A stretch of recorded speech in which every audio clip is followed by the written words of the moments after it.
What is up, everybody? This is Presto. And we are about to get dicey. This is our first official D&D campaign, the threads between sort of the season finale to our April Adventures month-long adventure theme. And now, without further ado, I present to you, reigning from Orlando, Florida, in the DM ring, your DM, please don't kill us all, CorporalNosaj.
Hello.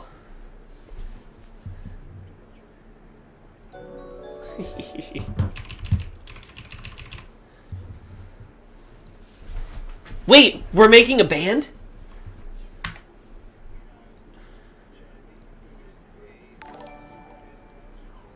Discord, playing with us from another country. We've got a good friend, Nick Yeti, who is over there playing Slick, the love of my life and the support system that I deserve. Liz, Lady Sage, playing Victoria, and apparently, Presto, I have stolen your stream notifications. You son of a bitch. Tom has liked the stream. Welcome. Lady Sage's brother, a good friend, Captain Ascension, who's flown down from out of the clouds in order to join us this evening. A lifelong friend of ours, Dexo, who is a Vernicky, who is a phantom voice in a lot of our games, and the map. I'm the map! Also, before we begin, super special shout out to Tom, because I see you in the chat. Hey, all, great to see you. This man is in the UK. Tom, what time is it right now where you are? It's gotta be. He set an alarm to be with us here, even though it is the middle of the damn night where he is. So, Tom, we appreciate you being. Check him out on Twitch.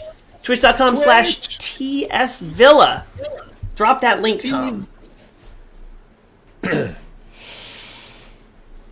All right. So, ladies and gentlemen, remember, while I am the one telling the story is truly about all of you. So if your character has something it needs to say in order to draw the story forward, feel free to butt in and make your claim as needed.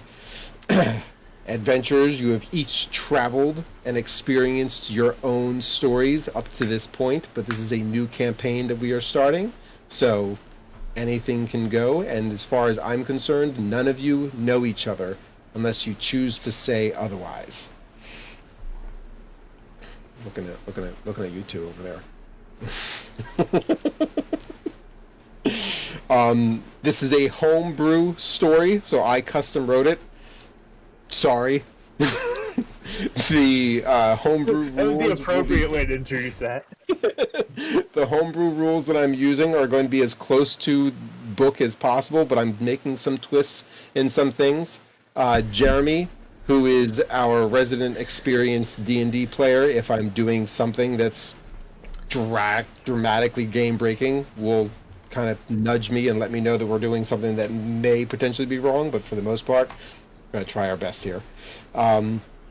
We've all agreed to do this for everyone's benefit, so please be kind in chat and enjoy. We're having fun. We hope you are. This is our...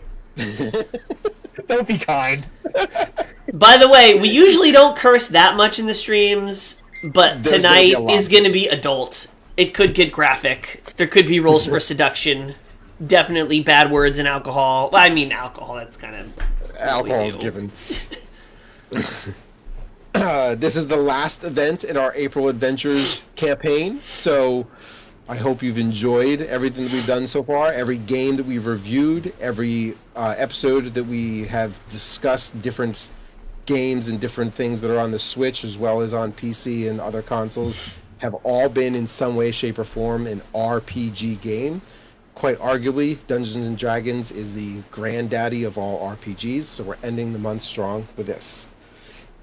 If you enjoy the D&D campaign that we're doing, please feel free to like, comment, share, make sure that we get all the engagements, because if this goes well, we'll keep doing these live episodes for you guys.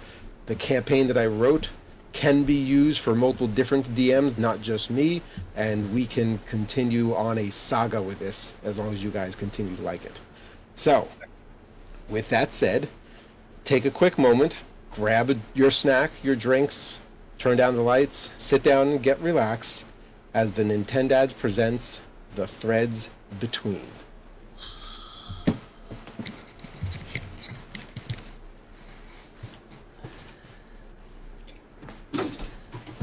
Take your pants off and get... And that was it.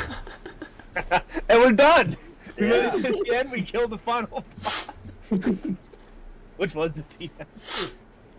As always, I feel like that's always the end game. Corporal, Tom says there's no sound on Twitch. There's no corporal.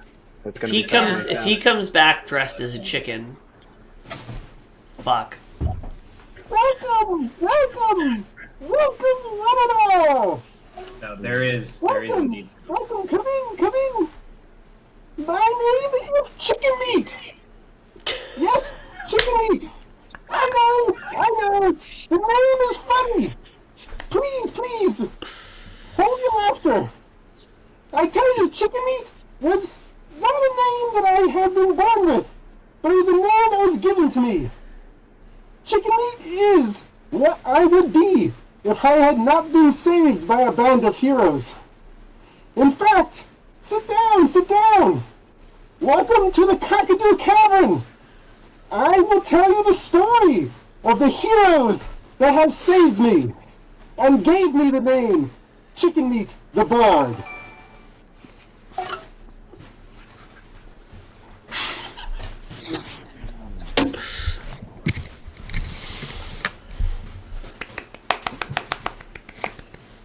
Is your middle name Microwave? Oh my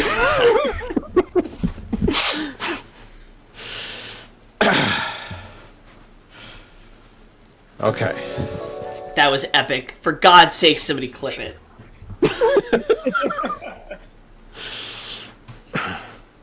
Sound. I sent you the picture so you have it forever memorialized. It's gonna be a Nice. tattoo on Nick. It is a dangerous business walking out your front door. If you do not watch your feet, who knows where you'll end up? When the opportunity strikes, rest and relaxation is always important. That's why when each and one of you received a mysterious letter in the past couple days, you realize you should take advantage of this. You don't have any jobs lined up. You're gonna sit down and you're gonna relax. So you stayed in, you cleaned your tools, made sure your knives were sharpened, put your life in order, and decided to take some time to relax. It's on one of these nights that this story starts. It's late, and our adventurers are tired. They spent the whole day getting themselves ready for their vacation. Now that the clutter is cleared around the room, the hearth is set aflame, and your bellies are full, you are ready to take your nap. If you would like, go ahead and describe where you guys are. Slick, go ahead. Go for it, Where are you from? Where are you hiding? I'm in an inn right now, hiding Okay. away randomly, kind of like a bit of a resort. Nice, rich mahogany. I got a candlelit room. A Okay. nice big picture of an eagle, watercolored eagle, oil painting eagle above my bed. My bed could clearly fit 3, but I made it clear that there's 1 pillow on there. Right now. Oh, okay. All right. Being India? that we've Where are already. you? Oh, Oh. you're good. It was Okay. gonna get bad. It was gonna get bad. No, pass it. India, where are you on this fine evening? I would be sitting at an inn in the back corner, in the darkest corner possible, just observing all of the people within, Okay. keeping to myself.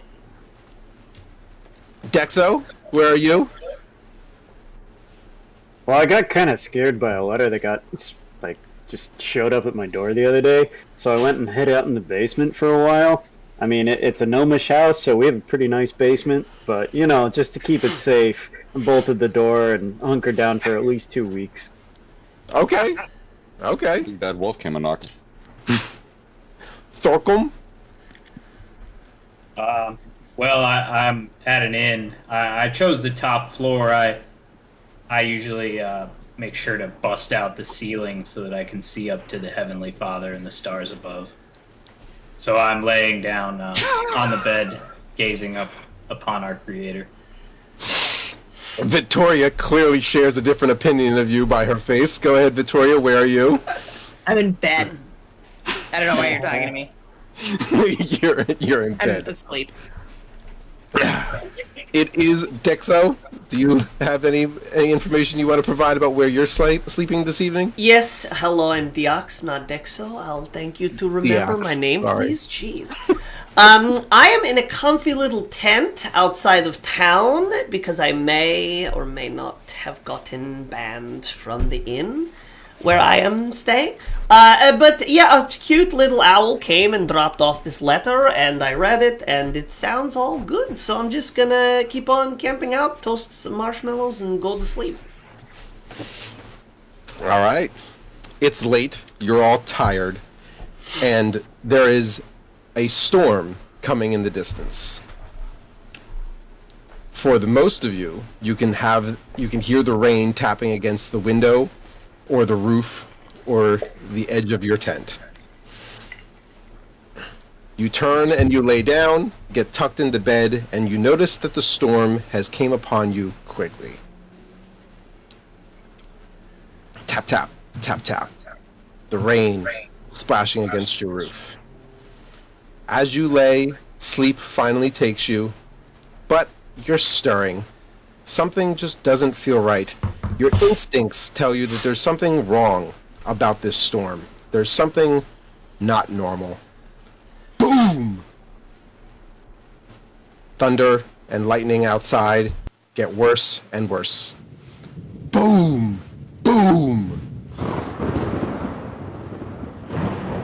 All of a sudden, there's a bolt of lightning that lights up the sky, lights up your room, and lights up your eyes. Boom! Everyone roll for initiative. Till we get here. Does anything happen if I don't roll? Because I was in the basement. I don't have any windows.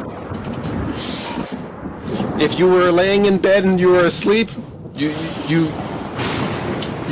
need to roll. All good, all good. Alright. I rolled. Okay, numbers please. 18. Wait, did I give you... For initiative? Yes. Yeah, 19. Who had 18? Dexo. And Victoria and Thorkum? 5. Okay. 13.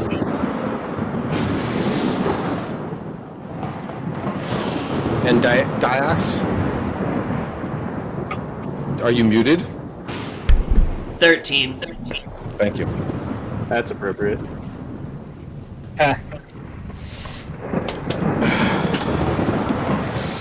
Okay, I need to make some adjustments here. Hold on. We're all going to die now.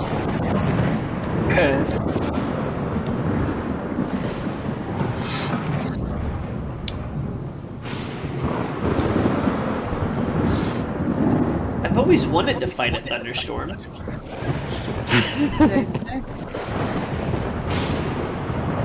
I'm not taking a shower. Yeah, because you broke a hole in your roof. I'd like to tell the rain how silky soft it feels. How bubbly clouds are. It is truly a glorious experience. Glad I paid the extra money for the rain thing on top of the tent. Ring thing. The lightning reminds me of a nice cracking whip. The back, possibly other places. We'll get there. Who got the 5? Me. Okay. 5, damn. Lisa, Vittoria, at least you're going to die last. My pen died. Okay. First step of the group. So, I assigned numbers randomly to different characters and positions, and based off of where you rolled is going to be who is going to start in this campaign first. So, your initiative helps to determine where it is you're going in this order.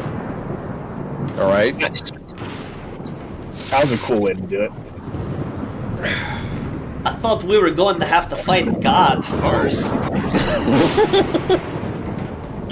like the extra layer. So we are with India first at 19. India. Come on. I'm loving this ominous storm. Oh, I fake. don't know it. Oh, fake. Open with. Those fallen.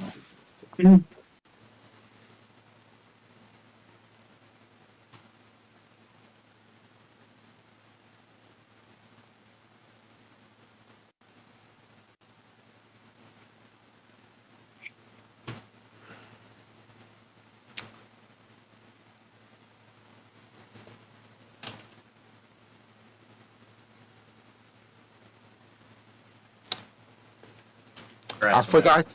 Yep, I got it. There we go. We have the technology.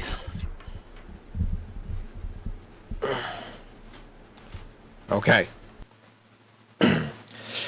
India, you are jolted awake by cold pressed against your cheek. You must have drooled yourself again. As you open your eyes, you realize this is not your pillow. It's a cold floor. This is not your bedroom. In fact, as you look around, this is a damp, wooden jail cell. Thick black cast iron bars on the windows and the cage door in front of you. Roll for a perception check for me real quick.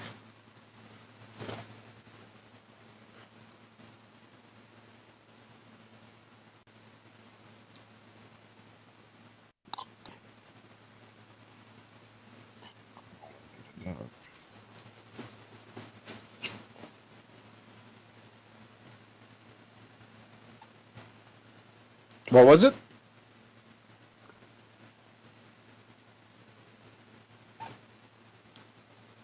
I lost you. There we go.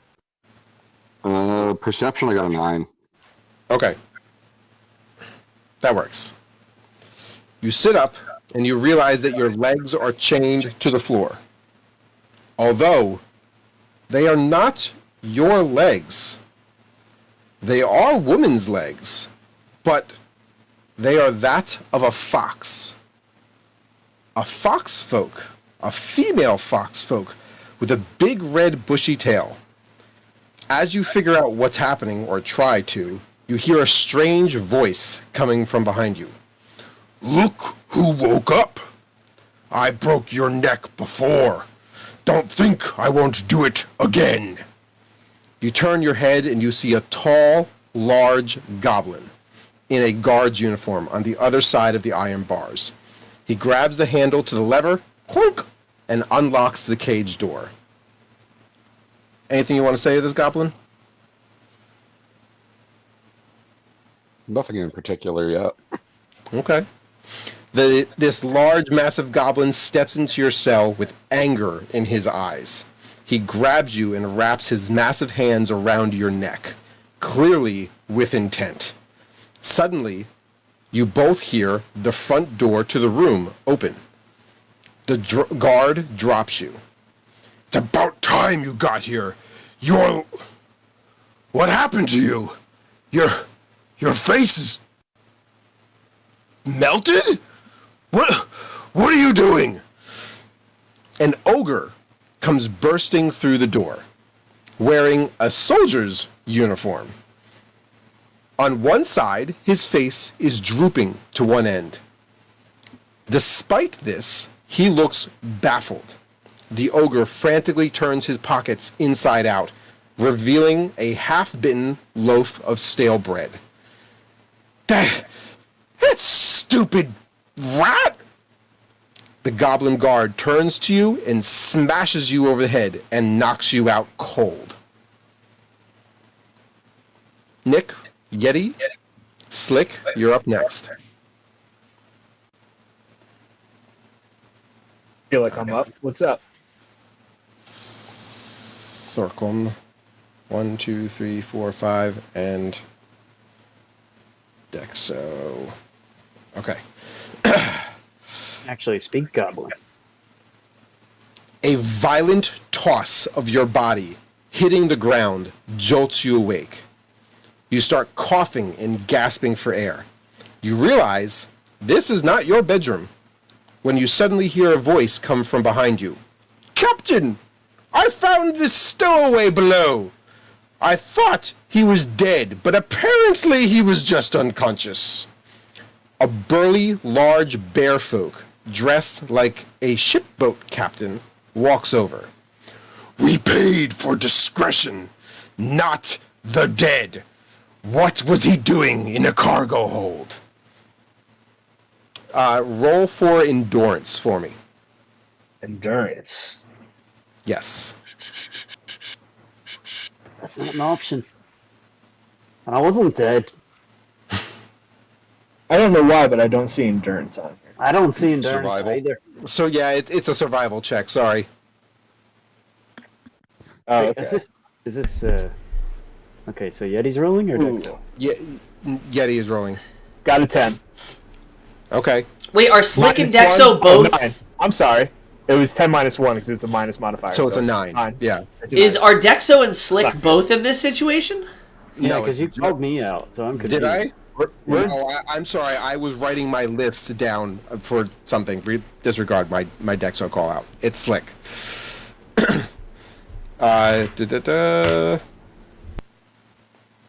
You stand up and your lungs start to fill with air. The coughing and wheezing settle. Your eyes adjust to the bright light and the rising sun, and you make out that you're on some kind of a large sailboat. There's crew all about, scattered and working. You look down at your hands and you realize they're not your hands. In fact, you're human. You're wearing posh, nice clothing, fine stitching. Royalty, maybe?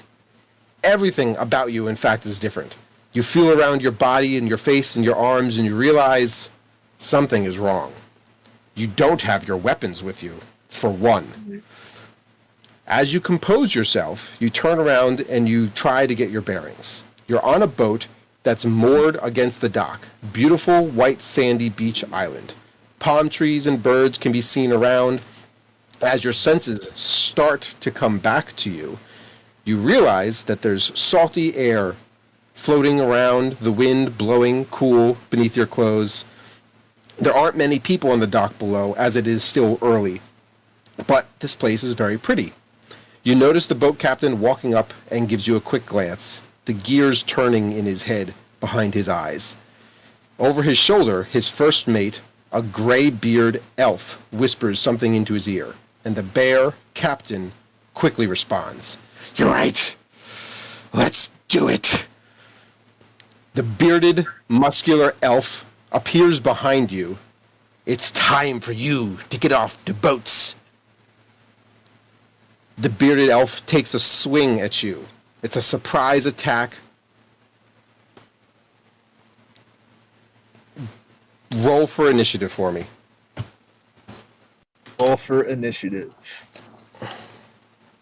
Boom. Let's see what we got. Oh, Jesus. That's terrible. That's a 2. Okay. Well, he got a 16. So he's going to... you are currently unarmed, and so is he. So a round of 50 fisticuffs are going to come at you. Right. What's your armor class? I don't know. What is my armor class?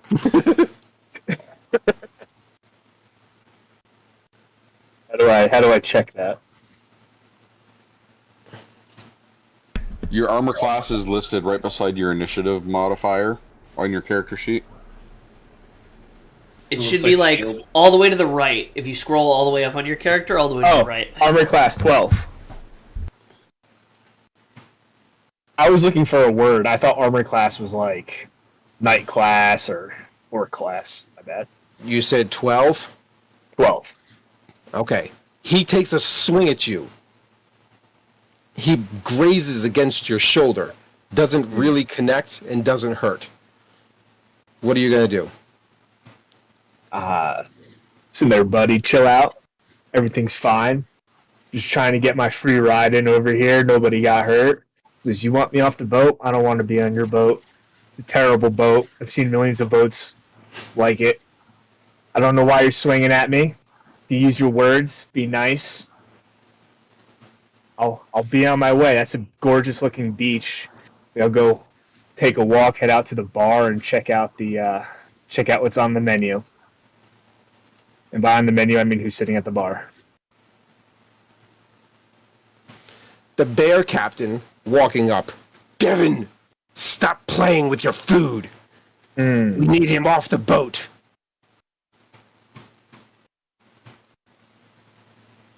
Captain screams over the top of the scuffle. "Untie the ship. We must set sail." You can hear the crew below cheer as the sails are lowered and the wind starts to take the sheets. Devin, the bearded elf, grabs you by your uniform shirt and guts you right in the face. "Men like you are cursed and bad luck. You filthy murderers belong in a grave. See to it you put yourself in one soon."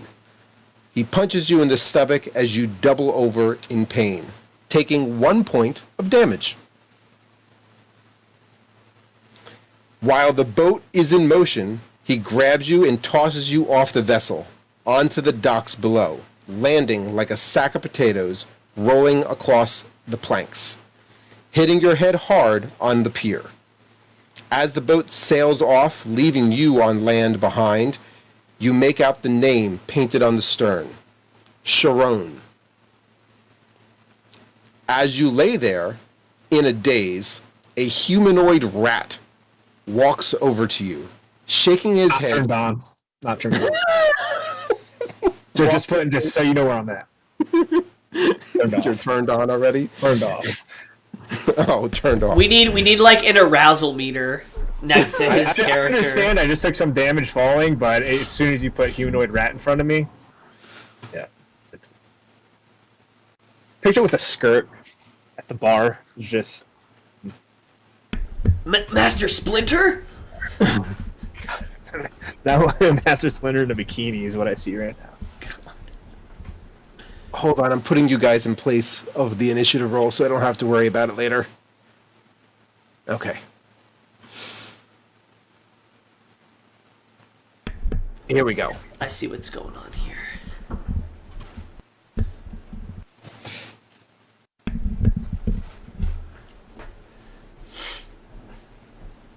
and the fog.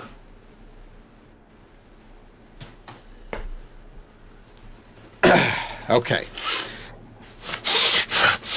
Today is my lucky day! And the rat starts pillaging through your clothes, ripping open your pockets, finding nothing more than a folded note and shoving it back in. I guess not. This sucks. I'm gonna have to actually pay to have you taken off my dock. As he rustles around, he decides to look about to see if there's anybody else nearby to see him playing with your body. You can interact with him if you like. Well, you suck. Yeah. Don't want to be touched by you, and I don't know what you're doing. I don't know who you're talking about having to pay. Probably won't like him either, but you want to quit screwing around and tell me where the bar is, or I'll drag you into the water and start to drown your ass. This is my docks. I pay to keep these ships here. You need to go. You're bad for business. Hey, you! In the distance, you can see that there is an ogre wearing a soldier's uniform, shuffling down the street. The rat scuffles over to this ogre, and they have a quick exchange. The rat man pointing at you, clearly trying to get the ogre to take you off the docks. The rat man scurries back over to you and goes, "He's going to the prison. That's where you belong. Why don't you follow him and get out of here?" What do you want to do? Buddy, I asked you where the bar was. I told you that's not my business. Get going. And you're not telling me where the bar was. And I said, you can either tell me where the bar is, or I just want to drown your ass. So, I'm going to take you by the throat and put you in the water. Do me a favor and roll a, do a strength check. Strength check. Let's see where we're at here. See, I can't even find strength check.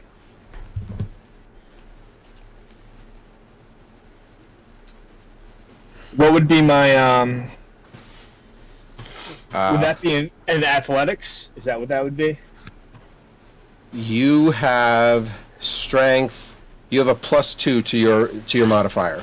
Athletics. Okay, that's what it is. All right, I'm rolling 15. Okay, so you pick up this rat easily because he is a scrawny, dirty little fella, and you bring him over to the docks.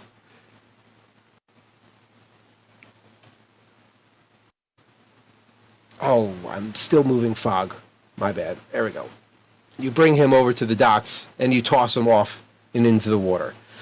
That's not what I thought! He clings on to the edge of the pier, hanging on so that he doesn't drown, and is clearly unhappy with you. Cool.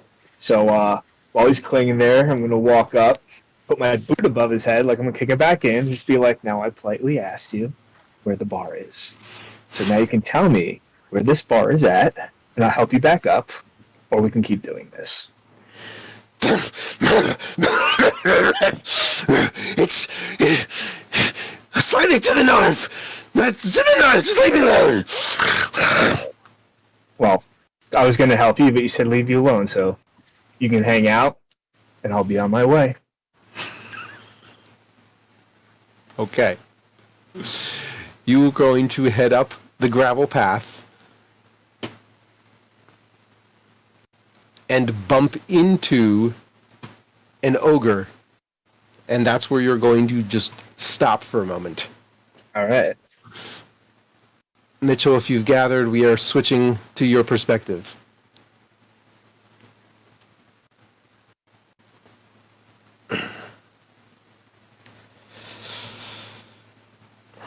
Your eyes open as you can see out the window. The sun has not broken the tree line yet, but it is rising. You adjust to the vision of just coming awake, and you see that there is a bear standing over you, snarling.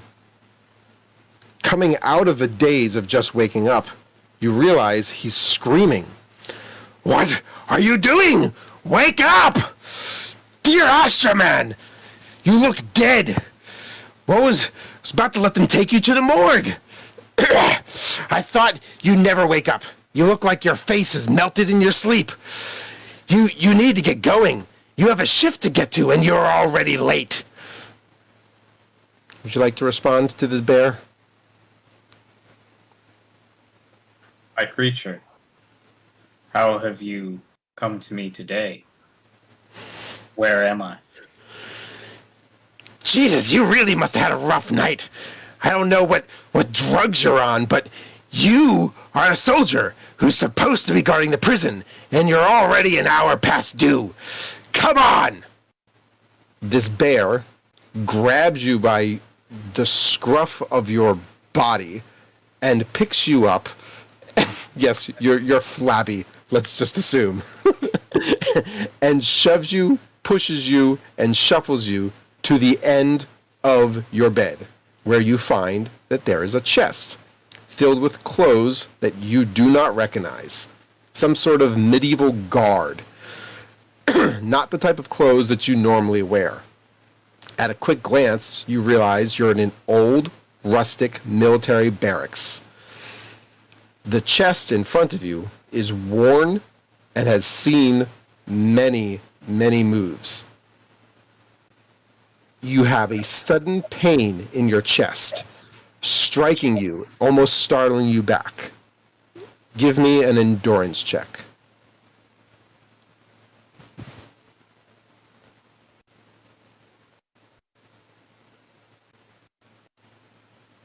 It.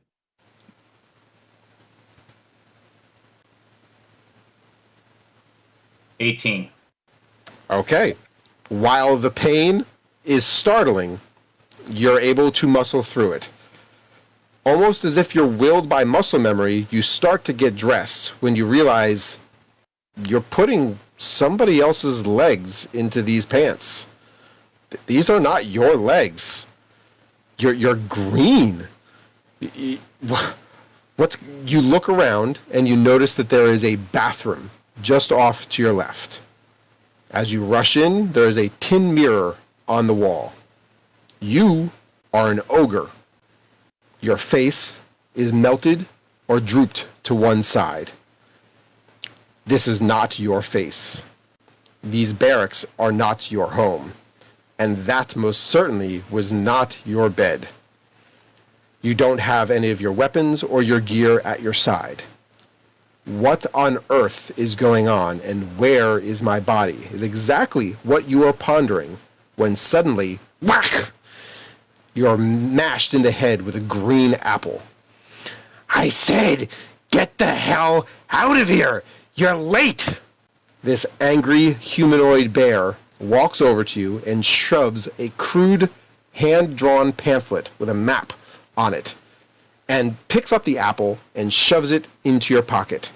Listen, princess, like I said, you clearly had a rough night. I don't know what you did or what possessed you to become melted, but you have a duty. You need to follow this map and get to the prison, and get out now.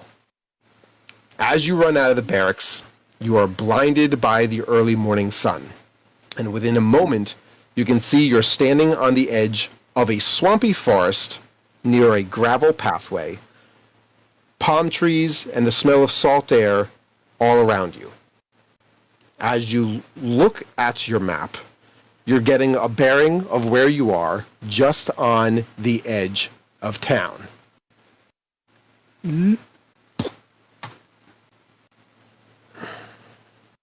When suddenly a rat comes scuffling up to you. Hey there! What? You're a soldier. Where you going? Apparently the prison. Perfect. I've got a drunkard over here who's landed on my docks. He's gonna disrupt everything. I keep my docks clear so that all the soldiers and the sailors can get their shipments in and out in time. You mind taking this drunkard with you? I need him gone. I have a very important meeting up north at the old cottage to buy, well, you know, important things to sell. I want him gone. Will you take him? Why are you wet? No. That's not the point. Take him, please. Here. Here's 200 gold pieces. Just take him, please.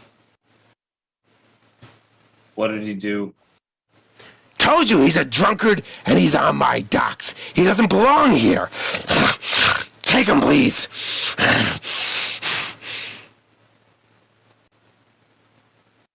Between the two of you, you seem like the crazy one. Have a good day. Good. You'll take him. Even if you just drop him in the swamps and let the alligators eat him, I don't care. No, goodbye. Okay. Have a good one. See ya. Bye.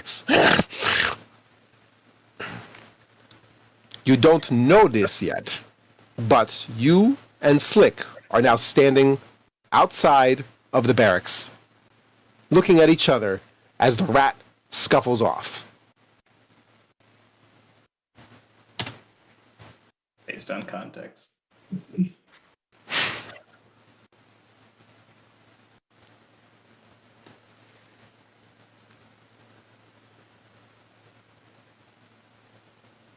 And do you want to do anything?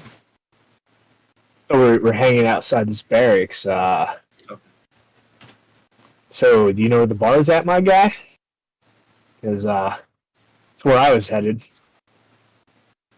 You know, I do not know where the bar is. I typically don't partake. However, I definitely don't know where this one is. To be honest, let's say I'm feeling off today. Yeah, I feeling the same way. I wasn't going to the bar to drink exactly, more to scope out someone that could help with got a bit of something called a migraine I've been dealing with, also feeling not myself. Perhaps find a doctor of sorts to have a word with was more up my alley. You have a migraine. Yeah, you could call it that. I mean, I might know a thing or two that might be able to help you out if it truly is some sort of migraine. Though I'm not positive that it will work. I'm not really sure. Why is that? Well, I'm not sure if I am who I think I am today. If that makes any sense. Feeling like we may be in the same boat there, buddy. It's Sir, this isn't a boat.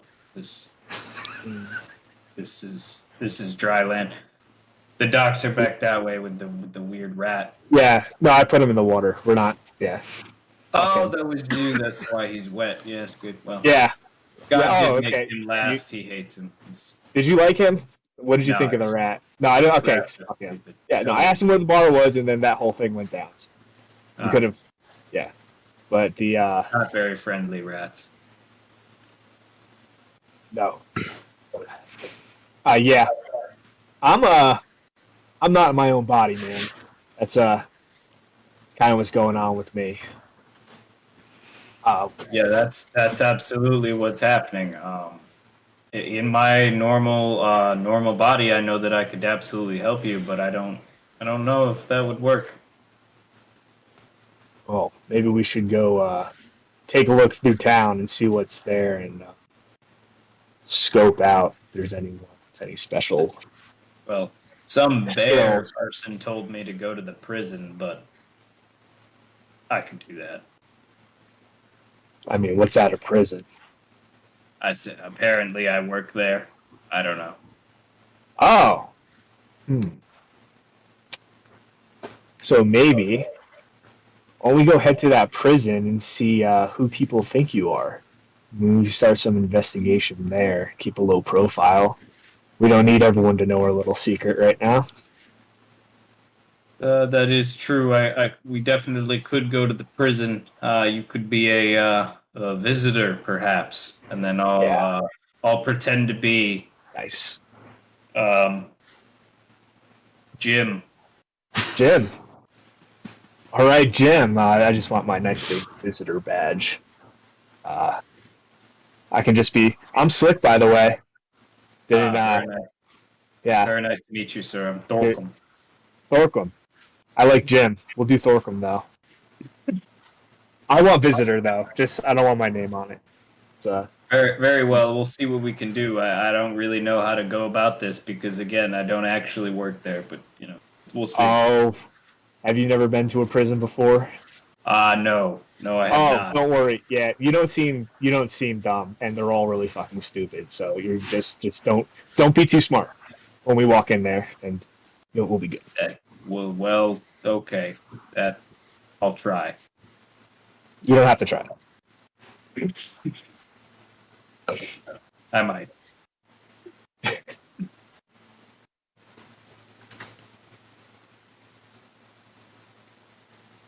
Okay, so you guys walked to the prison. Yep.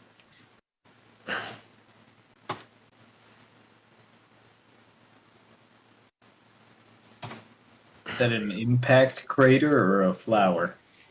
That is the top-down shot of a rotted-out tree.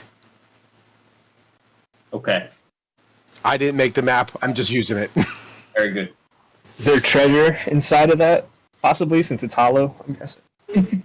Okay. Roll for an investigation. Yeah! Playing too much Elden Ring. Okay. Looking for investigation +3 roll. Give me something. Alright, I'm alright with that. 17! You have a 17. Got a 17. Okay.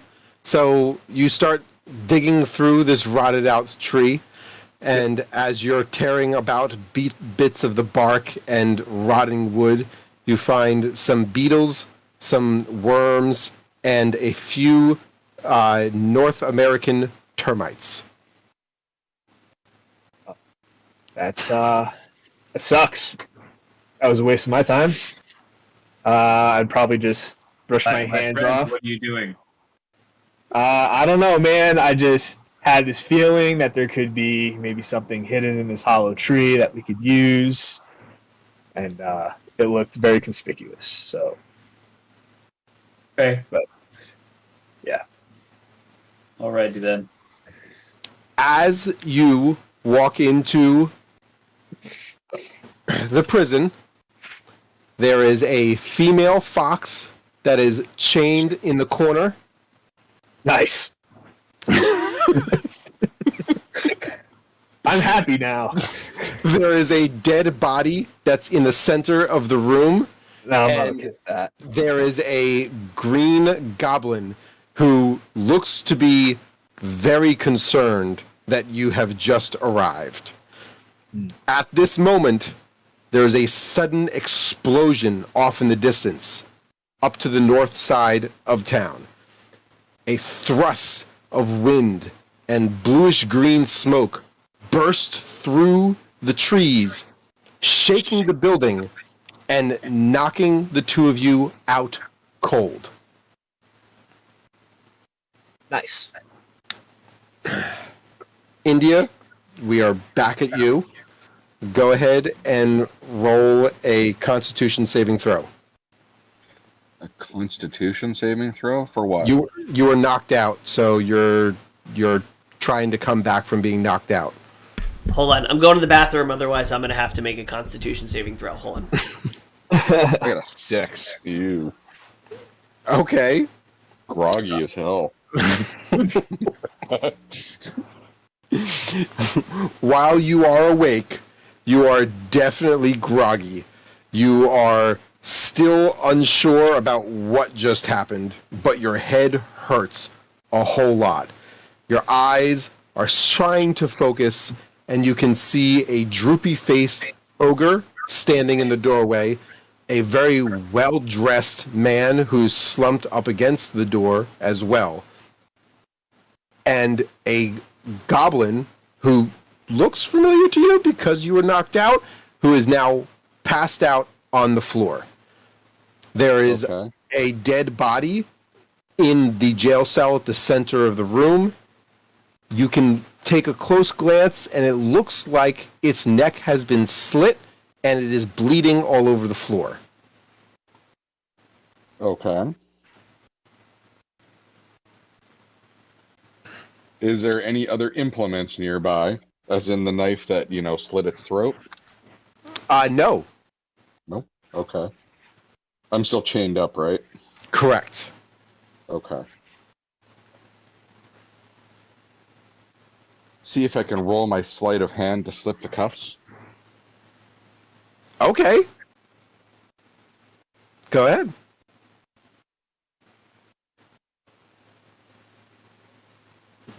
Ooh, a 23. Okay. Being a female fox, you have very furry hands that allow you to slip just outside of the cuffs a lot easier than you expected. Although you are still in the jail cell, it looks as if the door is still unlocked. Okay. I'll test the door. Give me a strength test.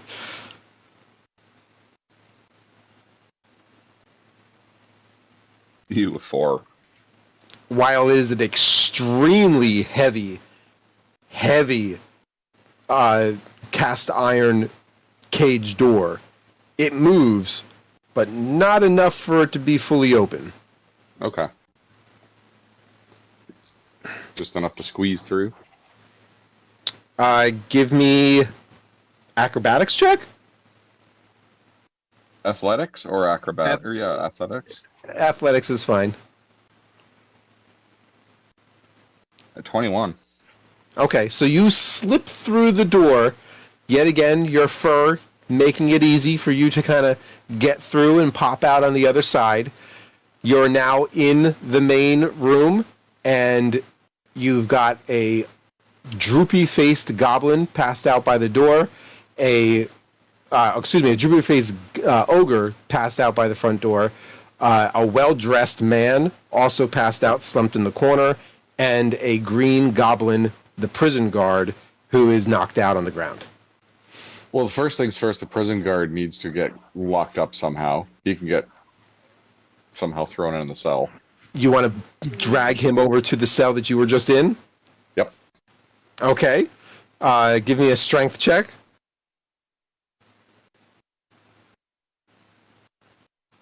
Uh, 17. Okay. So you grab this goblin and you you get to the door. The door that you had to slip through is not open enough for the two of you for you to drag the body in. That's it's okay. I just want enough for his head to fit into the door. Okay. Okay, so you've placed this goblin's head in the door. Yeah. That's where he gets to lay for now. Okay.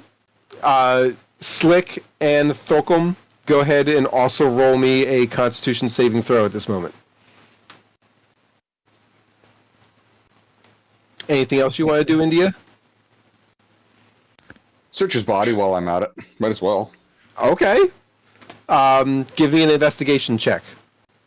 I'm on an 8 for Constitution.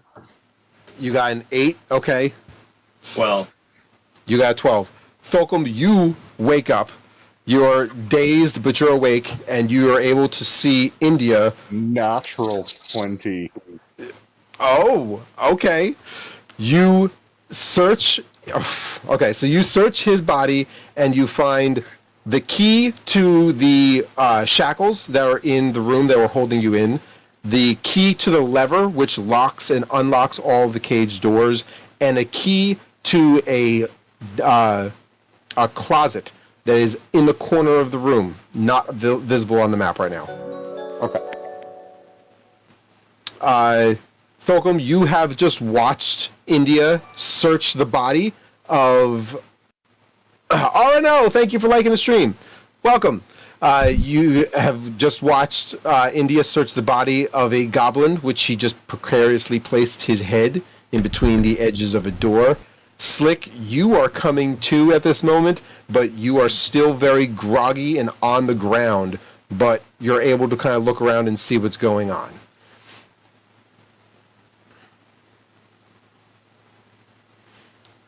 At this moment, you three are awake. The dead body in the jail cell rises off the ground, as if floating by strings. His eyes are still closed, but his head raises up, as if to address those in the room. When he does, you can see the slit across his neck, and maggots are eating away across his body. He clearly has been cut and has been laying there for a while. Possessed and floating in the air, you suddenly hear a voice. It can be heard, but the body's mouth is not moving. Thank the stars! Well, some of you are here. There should have been 6 of you, though. Oh no. Jesus! Did my spell fail somehow? I don't have much time to explain. These bodies that you're in, I'm sorry, they're empty shells. Some of them by their own accord, I assure you. But I brought your souls here to fill them. I needed the bodies to fill the souls with. But it doesn't look like everyone made it. It must have been screwed up somehow. The order of the timeline, everything is wrong. Oh, it's very powerful and dark magic. It doesn't always work. The body, hand, turns and shifts, pointing directly at India, almost as if to expect that you are going to say something and trying to stop you. I know, I shouldn't have done it. Don't worry. Your real bodies are safe, back at home, sleeping. Don't need to worry about that. Time is not the same here. Our timelines haven't crossed yet. That's why you don't know me. Never mind. I don't have much time to explain. I will explain later. The possessed figure suddenly turns and points at Slick and says, "Don't worry. Your body will be safe and just as beautiful. You don't need to be concerned. But please hear me. About a month ago, the children... No! They're here! The timeline is wrong. I should have had more time. Damn it! I won't make it out of here. I'm sorry, friends. Not this time. Go to the church. Please, go to the church and find me. Do not wait till tomorrow. I don't think I can hold on in this realm that long. I'm sorry. I really am. I'm sorry." And like that, the young body falls to the floor, on the ground, lifeless. At this very moment, the goblin prison guard stands up, filled with anger, and starts thrashing around, almost as if in response to the body coming awake. Almost as a response to the goblin coming awake, the lifeless body rises back up again. Hands outstretched. Thunderous lightning bolts across the room, through the cage, hitting the goblin, blowing him through the cage door and back into the corner. The body then falls to the ground. The goblin is smoking from being struck by lightning. The cage door utterly destroyed and bent and misshapen. The body falls. Diox, roll a Constitution saving throw. And Dexo, roll a Constitution saving throw.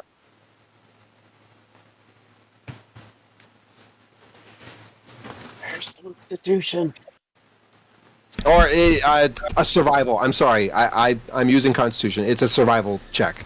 Oh, I did. Do you want Constitution or Survival? India, is there a difference? Well, survival is most situations. You can use it for a lot. Okay, so then use survival. Okay. Alrighty then, I rolled a 9. Okay. Dexo, your eyes open. You are slumped in the corner.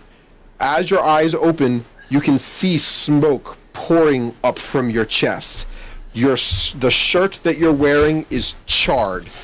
And as you look at yourself, you realize you are not who you usually are.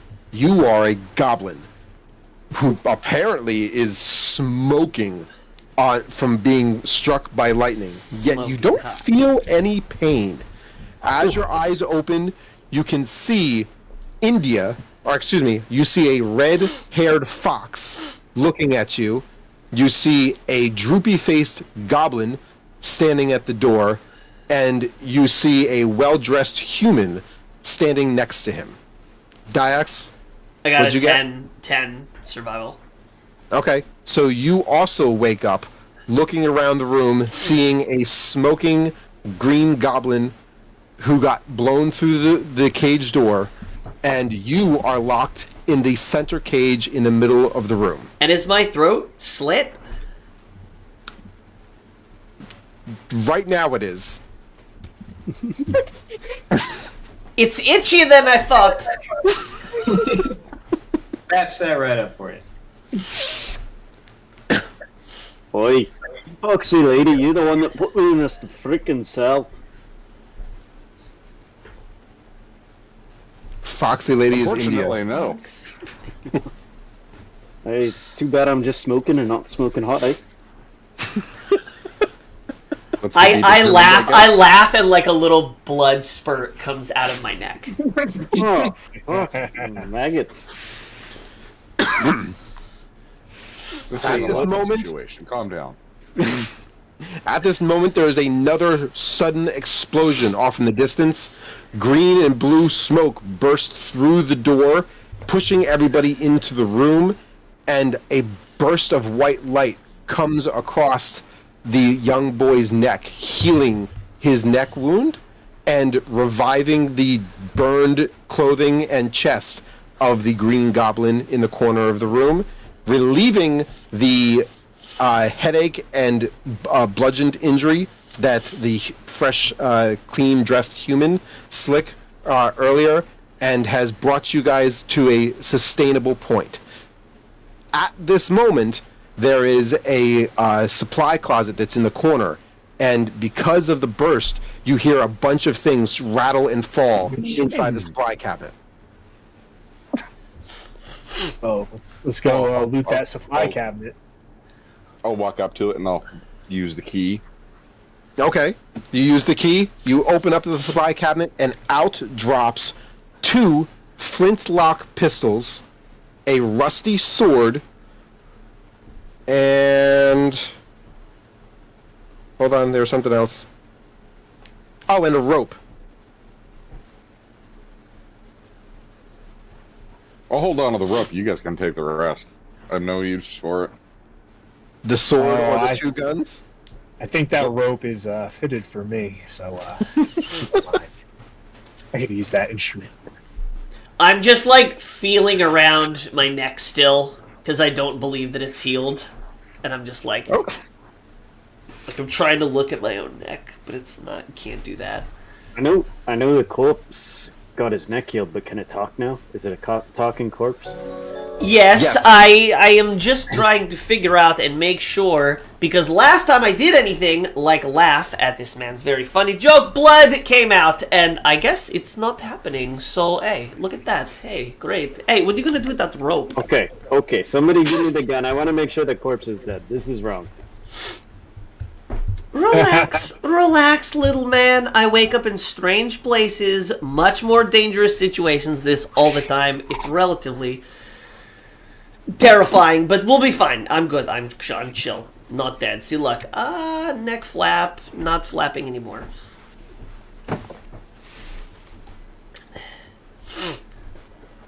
Here's a question. Let's start with it. Does anybody know what the fuck is going on? Did anybody here that is not as confused as me? Because everybody looks like they don't know what is happening. No, we're all very confused, but we thought being in different bodies were confusing, and then you had a slit in your neck, and a bunch of things blew up, and it got so. How about you, there, buddy? Yeah, you know what? From the get go, and nobody wants. Sorry, wait. Did you say the bar? Yeah, no, that's what I'm talking about. I want to go to the bar. I, try to be passive. Come to this prison, trying to do a little investigation, and then everything starts blowing up, and apparently something gets possessed, and maybe we could all just use a little drink. I start humming the tune while he's explaining this of that song. I can tell that we are gonna be friends. At least we can get one to go on the way to the church, right? I mean, there's no harm getting a roadie. Let me tell you, drinking in church is the only second to drinking in the bathtub. It's required. It's literally when you get to a certain height of Christianity, you always have to. Everybody drinks out of the same damn cup. So and it used to be good. It sucks now. They're getting it from the cheap plastic bottle section, but that's why That's why it's BYOB for us. The cheapest box of wine they can find. I like this man, and I like his plan. Let's all go figure out our shit at the bar. And I start moving towards the exit. Oh, yeah, I could use a drink. Hey, Jason, what time is it right now? Because I know we have until tomorrow. He said he can't make it till tomorrow. Correct. So what time of day are we at right now? It's at this point, it's probably like 10 o'clock. It's early morning. Oh, okay. So we're in the morning right now. Okay. You can't drink all day unless you start in the morning. That's what I always say. Okay. You know what? I thought I felt bad about this, but you obviously made me feel better about it, and I say, yeah, we head in that general direction. What so we all week is it? It is a Tuesday. Comes on our way home. Very good. As long as it's not the Sabbath. Come on. You make you a So, version of something. is the party in agreement then? We're leaving the prison? Oh yeah. Is everyone who wants to come with us? We have to do the happy bar walk. Wait, are we just gonna leave the swords and the pistols? No, I have the rope. You guys divvied up the swords and the pistols moments ago. I don't know. Who got what? I got the rope. I mean, nobody should give me a gun or I'm gonna shoot the corpse. That's just the way it goes. Stop calling. Look, smell me. I don't smell like a Hold on to the corpse. pistol for now. I don't smell like India a corpse. holds on to one of the pistols. What about the other pistol? I will take a pistol. Okay, Thulkum has a pistol. India has a pistol. I would also like to try something. Just Okay. If anyone wouldn't mind, direct. May I place my hand around your neck? I know that. Usually I'd have you buy me dinner first, but go for it. Alright. I am going to try to see if my magic still works in not my body. Okay. So I'm going to go ahead and use. Normally cure wounds, but I guess in this case, spare the dying. Maybe. I don't know. Who are you doing this on? The Diox in his neck? Yes. On his But my neck is like you could still see a cut, but it's like not like bleh, right? He's disfigured or formed. So, Thulkum, your face is droopy. Slick, you are dressed in nice clothing, and you're human. You've got some scarage around your neck, but there's no indication of a cut or damage. Diox, you are now Isn't a healed. scar exactly an indication of cut or damage? It's an indentation. Indentation around your neck, not a scar. Indentation. Okay. And Dexo, you're healed from your burnt body from the blue wind. So, at this moment, Thulkum, there isn't actually somebody who's hurt or damaged. You are currently disfigured. He was walking around with no fucking neck. but all right. I totally have fucking neck. Look at this. Okay. He was when he first woke up, but then the burst of blue and green smoke came through the room and healed his neck. What does Dexo look like right now I again? missed that. I'm a goblin. Dexo is a young boy. What? It's a young I'm a boy goblin. You don't get to call in me nice a clothing. young boy. That's about it. If you need somebody to get hurt, I can punch this small child that keeps calling me the corpse, and you could try and heal him. Would that work? Well, For I science? was Should we do it for I was science? just trying to help, but now I just have my hand around your neck, and it's here we are. Let's go to the bar. Let's go to the bar now, This please. is hot. This is obviously I'm getting still hot. not trusting the corpse, so I'm gonna take the sword, and then we'll sort this out later. Okay. As we walk out the door, I try to close the door in front of Dexo. That's great. That's fine. As a goblin, I'm too stupid. I just kind of walk into it and walk through the door, and we keep going. Or should I do a strength check to see if I can get through the door? No, you're good. I'll let you get through the door. So, as you guys make it out of the prison, you are Shouldn't roll it too. Heading to the bar during a happy bar dance, and then trying to do a happy bar dance. hit with the sword is vibe killing it right now, trying to kill When- everyone. Yeah, I'm trying to act. I'm trying to act relaxed, and then I just keep glaring back at Dexo to make sure he's not getting ready to stab me. A little Chucky right behind you doing a creepy bar dance, and now we have to figure out how to. You gotta buy him breakfast or something. I look at Dexo and I go away. I don't have any food. Oh, you feed me, I'd be a much happier person. Hey, see, we're all winning here. Wait, do I have any of my inventory with me? No.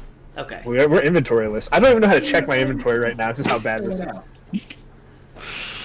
As you guys are walking, you are suddenly realize that there is a alligator standing in front of you. He gives you a wink and then takes a bite, but misses. Roll for an initiative. Wait, who's rolling? All of you except for Victoria, because she has not been found yet. Oh, wait, this thing's trying to bite all of us? Yes. 10. Ugh. What's biting us again? 6. Alligator. An alligator, okay. Is it an alligator or a crocodile? Crocodile, whatever. I think D&D doesn't have alligators. I think it only This has... is an initiative roll? Yes. 16. Slick is 16. Who's had 6? Dias? I had 6. Okay. That's a U. That's a U. That's a crocodile. Wait, what? It's a U. That's a crocodile. I am not a crocodile. If it's, I know we just met, but you touched my neck and called me a crocodile? I got a 14. An alligator. India's a 14. Oh, I understand. Thank you, National So Geographic. India, are you using the app? Are you I'm on the using site, the... yeah. Okay, so your Yeah, initiative D&D rolls are Beyond. showing up in my encounter. King Okay. George! King George is in the building! Welcome, King George. Okay, so the crocodile. King George, I got you. I got you. Crocodile rolled a 10. All right, so that means Slick, you're up first. You have your fists and your rope. What shall you do?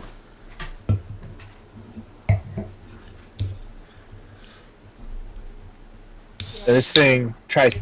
You said I'm first? Yes, you're first. You All got right, a so this thing 16. Alright, so this thing tries to jump at us and bite us, so I'm gonna run up the wall. I want to run up the wall, do a flip behind it. What wall? What are you talking about? Aren't we still in this prison right now? No, you guys stepped out into the swamp. Oh, we're in a swamp. Yeah, you stepped out of the prison. You're in the swamp now. Get a Alright, nice then swamp!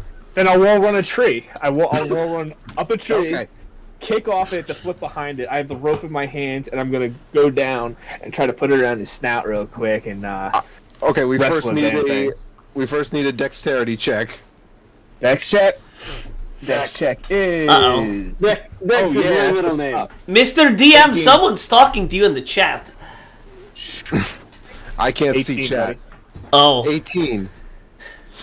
Wait, All right, before, hold on. King George says, one shot, we know the skull is off camera, don't ignore it. Constitution saving throw, IRL. King George should have been here sooner. I didn't know this was a thing still.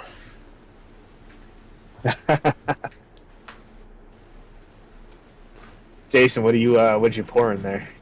It's vodka. Skull okay. vodka. Distilled souls of past players. Two good friends, old and new. Cheers. That Crystal Skull vodka? Yes. How did you know, You know that? who owns that company? No. Dan Aykroyd. Oh, damn. Really? What? Yeah. Dan Aykroyd runs that company and owns that company. That's confusing. Interesting. I don't know who Dan Aykroyd is. Ghostbusters. Oh! Yeah. Ray. So you rolled an 18. Nick Yeti, you rolled an 18, or Slick, I'm sorry, you rolled an 18. Yeah. And you are going to climb up the swamp tree and backflip and wrap the rope around where on the gator? No, I ran up the tree. It's got to look Matrix cool. I ran up the tree, kicked off, backflip behind the gator, and now I'm landing and I'm straddling, kind of like just on top of its head, and I'm bending over and I'm roping around the top of his snout so he can't bite. So he can't. Again. Okay. He can't bite again. That's the attempt So I'm throwing. while you're strapping the gator down with the rope Oh, yeah. wrapped around his snout, you can feel that his belly is wiggling like crazy, trying to get you off. But Somebody wants a maybe belly rub. also Somebody wants a belly rub. also something else is wiggling as well. You're not sure, but the belly is jiggling. All right. Well, India, you're up next. this is exciting. Riding that croc like a pig in heat. Well, the only thing really I have is my fists. So, well, Didn't you take the he's gun? riding. I don't use pistols. Oh, I that's said I'd hold right. on to it. He took it. He didn't use it. Okay, all right. So go ahead. The only thing I can start doing is beating down on this crocodile. Okay, so you're using your an unarmed attack. Roll your AC. My actions, my unarmed strike, I have 2 attacks per round, Okay. and I use my dexterity as my damage modifier. Okay. Bare knuckle fighting of crocodile.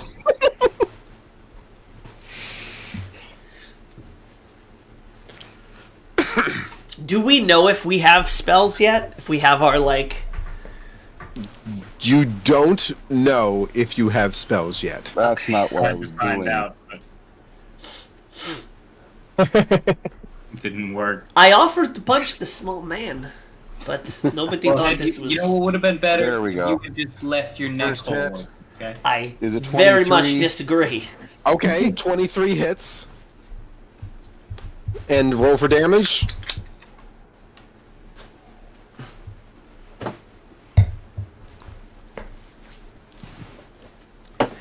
Uh, 5 damage. Okay, so 19 minus 5. My second strike is a 15. Or sorry. Yeah, a 15. 15 hits. And damage. Ooh, an 8. Okay, 8 damage. Crocodile takes the punches from this unsuspecting female monk and is hurt. It thrashes around trying to get off, and I think it would have to take a saving throw for being Somebody else. grappled. Okay, it attempted to thrash around and throw Nick Yeti or Slick off with a saving throw, and because it is grappled and it failed its saving throw, it is not happy, but it is up next to attack. So, The Croc's about to attack next. yes. So, could I maybe, when I'm holding this thing there, just be like, "Hey, dude, It is sword?" grappled. It is currently grappled, so it is going to roll at a disadvantage, and it's going to attempt to roll at India to attack. Okay. So, Basically, Slick, it couldn't get you off, so it's getting you off. so I rolled a 6, but it rolls at a disadvantage. So the second roll was a nat 1. So the disadvantage attack truly fails. Slick's grappling of this gator has really prevented it from doing anything. It's thrashing and wiggling around. Slick has got his legs wrapped around him, holding him tight as the gator tries to do a tail whip attack at India. Slick is just too strong and just holding him there, and it just goes to swing but can't turn it enough to hit India and totally misses. Up next is Dexo. Not even trying it. The Croc's starting to enjoy it, damn it. Alright, well, I got this sword, so let me jump in there. I'm probably gonna cut the rope, but I may as well jump in there and try and finish this thing off. Why don't we cut this guy's belly open and see what's making him tick? Get us snacks to bring to the bar. Yeah, I could use a little crocodile Hey, jerky. I agree with that. Buddy That would be sounds happy good. with crocodile jerky at a bar. I can use my ranger skills. I know how to make a mean jerky. I hate you like 5% less now. So we're all into eating this gator, right? Everybody. Yeah. Oh, yeah. Good. All right. So what happens with this sword when I jump in now? So you need to roll first to see if you're able to hit him. So you're going to roll for it's an armor check or to see if your attack breaks through its armor. So give me a roll and tell me what your number is. 15. Okay, it hits, and you're using the sword, so it's not in your inventory, but just go ahead and give me a d6 for damage.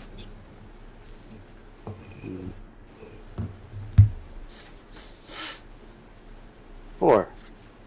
Okay, so you take your sword, and while Nick Yeti is holding on to it, you take a slash at the sword. You're trying not to hit the rope, so you don't slash the rope, but you slash against the gator's side, which severely damages him. He is limping with how much damage he has left. And Diox, you're up next. I do like a big like exhale, like I'm tired of this shit, and I like Hey, walk. Diox. I tried to make another corpse, so you have a friend. Cool. he Thanks. Frenched it. Look And at I this. walk up and I go, for God's sake, and I take the pistol out of India's pocket that he was refusing to use, and I walk up to the gator and I put it right between his eyes and pull the trigger. Roll for attack. Is this just a D20? Yep. Oh, I'm gonna roll my real D20. 17. You definitely hit. And you... Okay, so... Breaking character for a moment. In Critical Role, when a player does an action that is going to result in the enemy's death, they allow the person who caused the death to describe how the animal dies. Or I can do it for you. I don't know Coup de what... grace rule. It's a who rule? Coup de grace. Whoever gets the killing blow. Okay, so coup de grace rule. So, Diox, you have just fired on the gator with a flintlock pistol, and you're definitely going to kill it. So, what do you want to do? I kill it.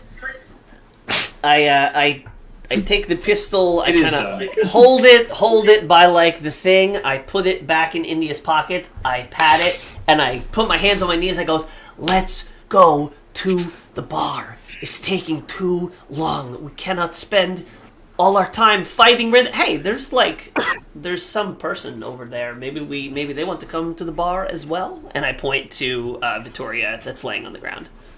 You don't see Victoria currently. Oh, I thought that was her on the map. Never mind. Then I just slap my hands on my thighs and goes, "Let's go to the bar. Taking too long.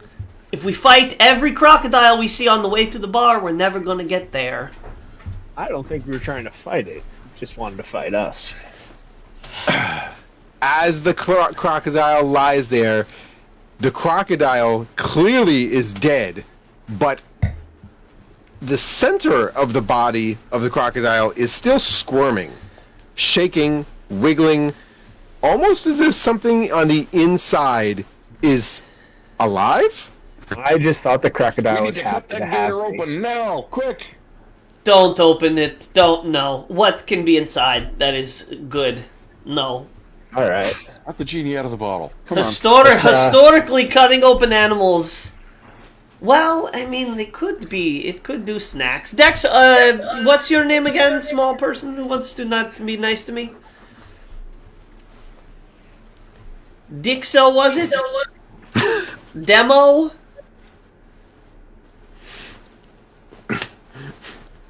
He doesn't speak. I got to get your attention. Vern, you're muted. You've upset him.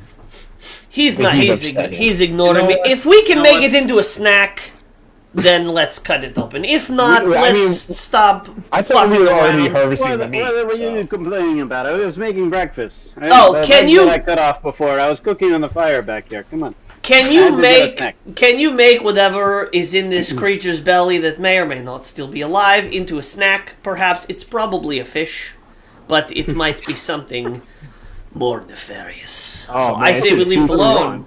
I say we leave it I- alone. I say it's almost like a turd ducking, but even better, it's a croc fishing. Maybe, we don't know. It could be a snake in there. Are we cutting it open? Yeah. We're either drinking or I cutting would- something open and eating it. Since I did not get to I fight, need more meat for this snack. were very valiant in your fight, and I didn't get to help. I do volunteer if necessary to stick my hand down the mouth.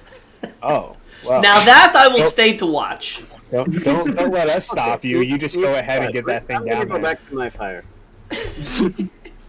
I thought we were cutting this thing out. Very, very valiantly, I'm willing to help out here. It didn't get around to me, so I'm very, very happy to help out.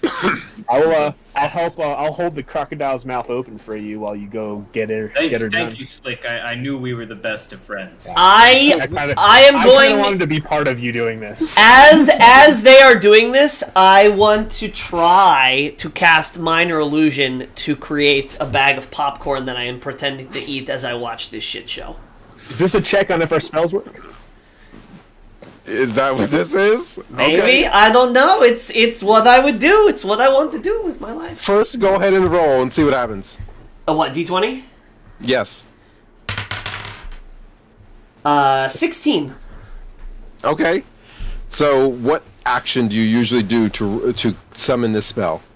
It's something in my hand. I don't necessarily always move my hand, but I just place my hand like I have a bag of popcorn, and it's minor illusion, so it just looks instantly like I have a little brown bag of like nice buttery popcorn. Okay. So, you are standing there, ready to cast your spell. You get yourself all ready. Air. Nothing happens. This is stupid. I want to go to the bar right the fuck now. Bar has popcorn. Or peanuts. Yeah, me too. My abilities aren't working. Yeah, what are you doing, my friend? I didn't do it. Did you guys hear that? What are you doing? This was I'm just holding this gator's mouth open, and you're taking a plunge right So now. As far Slick as I and remember. Thulkum, go ahead and roll for, let's call it survival. Nature check, strength, whatever. A strength check? Sure. These are different things. Which one? Yeah. One of you give me strength, and one of you give me nature. Nature. Yes. Nature. Okay. All right. Well, who's who? Decide. I mean, I don't care. They're the same for me. So. Okay. What's your number? Oh, okay. 10. Slick. Let me see. Trying to get it now. There we go. Got a 7. Okay. So Slick, you're holding the mouth open, and Thorkelm, you're going to be doing what now? I'm reaching in. I'm going swimming. You reach into the gator's mouth, luckily unscathed by Nick Yeti or Slick holding his mouth open, and as you reach in, you feel something grab your hand.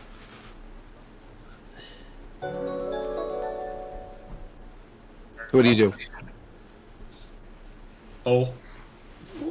I reverse swim. You pull and you pull, but the hole is too small currently for a dead gator to unleash what is inside of its belly. Very well. Without letting go, I'm gonna draw the flintlock pistol and I'm gonna give a shot to each jaw joint to break them open. All right. And I'll hold there, and as he shoots him, I'll be able to sort of like rip it. So I just like. There you go. Yeah, big and wide. Fuck this thing's mouth open. We're not even There going to should roll be a lot for of that. crackling sound right now because there'd be a bunch of you get like some bone breaking sounds going with that soundboard. Yeah, that's a shot directly to each. Some jaw Mortal joint. Kombat sound effect. Yeah. X-ray. Thorkelm shoots, powder and smoke burrow from the pistol. You hear this and crackling and like tearing. You hear almost as if flesh is just popping and pulling apart as Slick pops open the jaw and out shoves Victoria's head. She is a male, black male with a grayish beard, wearing a yellow stained leather like overalls, and the person who's sticking their head through this gator is clearly like shocked. Well, I'm sure he can't hear anything at the moment, so that's fair.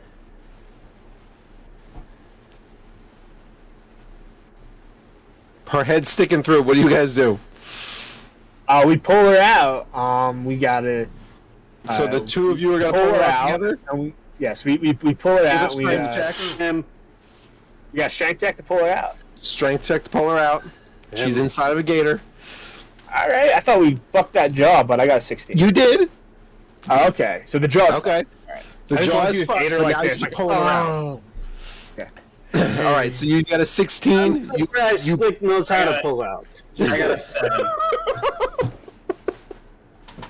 Apparently, so you guys pull. gets harder. You pull this black human out of the jaws of a gator and plop him out onto the swamp. Victoria, you are awake. Well, thank you. I guess. Who are you people? Well, we just met ourselves. We're not really sure. The I better don't know. Who question. are If it you? makes What were any you, sense, we're not who we are. What were you doing in That that helps. gator? That's a. No, it doesn't help.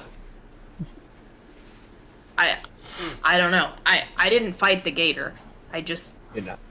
I don't Let know me put anything it this about way. the gator. You look like someone who needs a drink, yeah? Sure. Yes. Yeah, I'll take a drink. Alright, we're going to a bar. Let's go. United by the need for alcohol. All right. gonna take a hot second to get you guys all set up here. So you guys move down, which to some of you is a familiar path.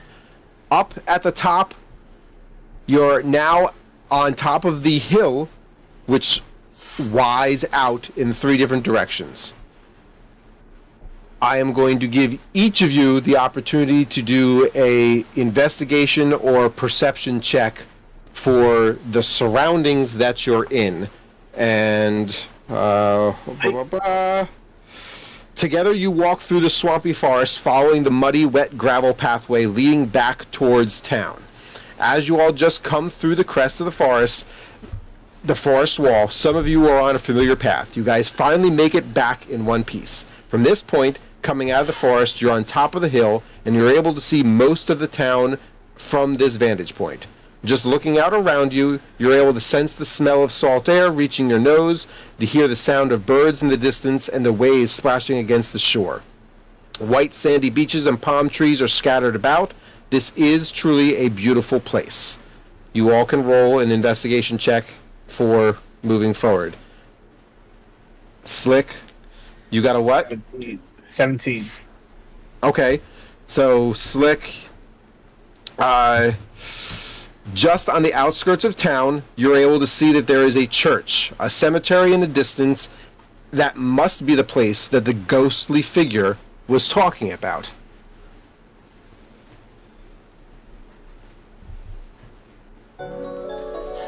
And even though my character said it while I was like possessed, I have no idea about the church, right?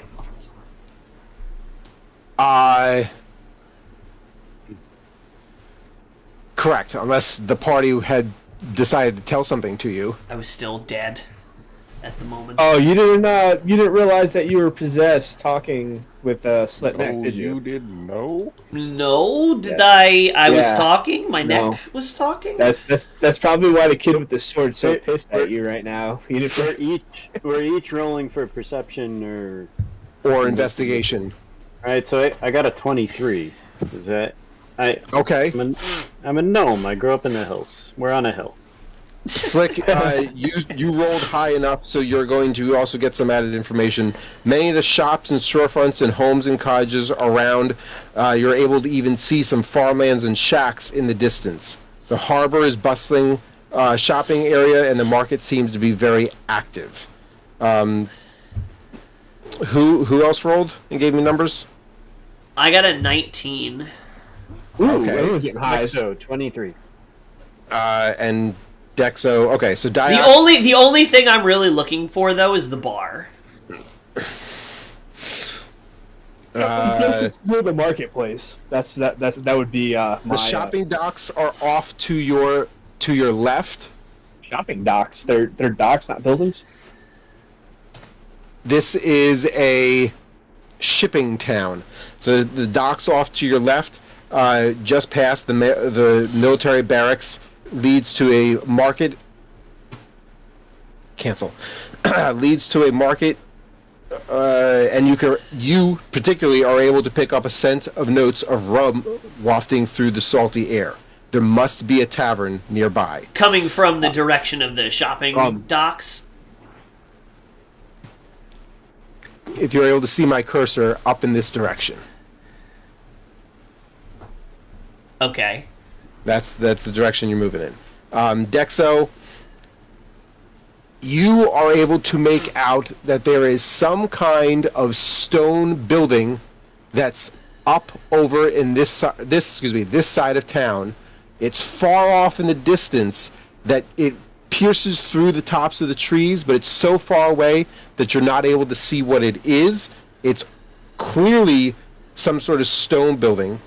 Just before that, you're able to see that there is a bunch of trees, mountains, and hills. You think, because of how far off it is, that it may be a lighthouse up in the southeast corner of the location.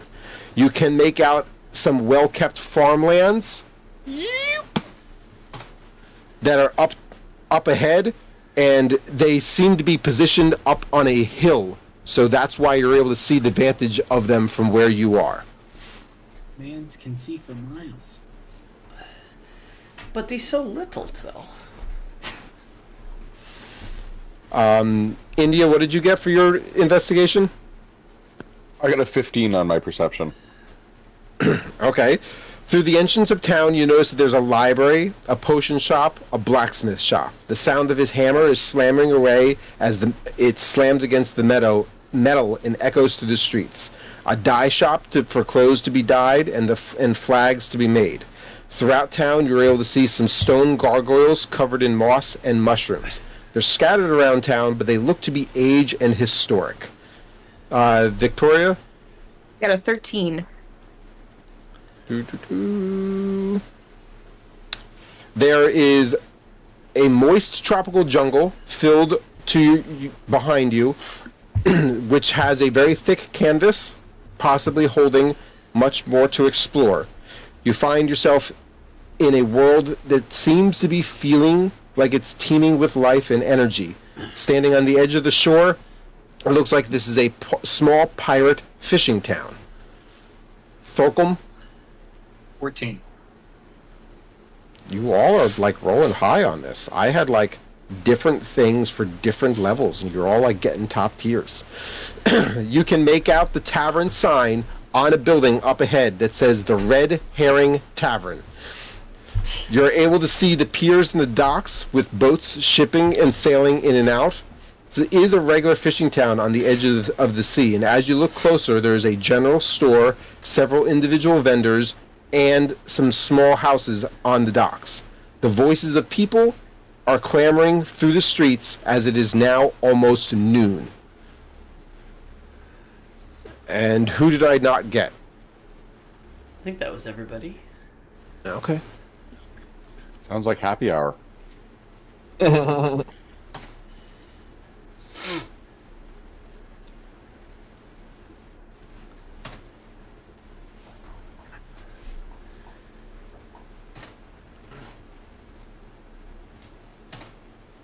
Man, we have good vision. It's because we're not at the bar yet. Yes, that's Perception's at an all-time high, not for long. seeing that we're not really seeing any doctors or sorcerers areas, witch doctors that maybe can explain why we are becoming possessed and in We different saw bodies. the tavern. Listen, We got I've really woken good up for- in plenty for of the bodies over the years. It's not That really a is- big deal. You always kind of find your way back. You know what I mean? Yes. Sure. Okay, so party, you have now standing at the top of the hill, the highest Going to the point bar. of this town. You're able to see the Red Herring Tavern right up ahead, just at the entrance of town. A It red says herring. Red Herring Tavern. And you... What do you want to do? I definitely am walking towards the red herring. So Okay. we just And I get to the front door and I look up and I see it says red herring and I go, well, guys, I don't know if you know this, but this is a joke. I think this is a joke and we're not supposed to go in here. But that person just got pulled out of a crocodiliac and my want for a drink supersedes my logic, and I go through the front door. All right. Anybody else want to follow him? Oh yeah, no, I'm right behind him. Yeah, no. We're in the same pace here. I was just there was no Herring goes good with the croc. You know, a little surf and turf. Go in. herring sounds good right now. If they have some herring to order, I would like to order some herring in there. And I don't think this guy is going to be much in the mood for seafood after he just basically was seafood for the animal we pulled him out of. that's his problem. They got alcohol in here too. I say we go inside and scope out the type of people that are in here and get a feel for what's going on in this town. I would like to meet the common folk around here. I would like to see if there's anyone that is proficient in sorceries. Maybe we could keep our ears open for something of that nature. Ranger skills 101. You go to the local watering hole. Okay.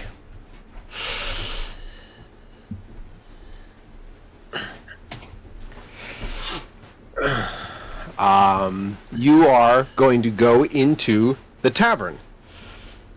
Wallpaper tavern. Nice. Well, I've guys, been before. we really lucked out. This ain't no shithole dive bar. Look at this. The marketplace. Hey Tavern. man, that's one that's quite the. Can I lay down that polar bear and order a drink now? I was gonna drink, but that polar bear is. So you guys walk into a very warm, cozy, very luxurious tavern. Yeah. You can see that there are plenty of chairs about. There are multiple tables. Disregard the fact that there's only one. There are multiple tables and a hearth in the corner. You can hear that there is a bard playing some music in the corner. I told you before, Yaskir. Shut up. You walk in, and the barmaid turns and says, Carl! Carl! New ones! Carl turns around and glances from behind the bar directly at Tolkien and Victoria. Ah, I can spot noble blood walking through my door. You rich folk always looking to buy my tavern too? It ain't for sale. Not buying a tavern. I pat myself down to see if I have any money on me, because this is not my body. Okay, hold on.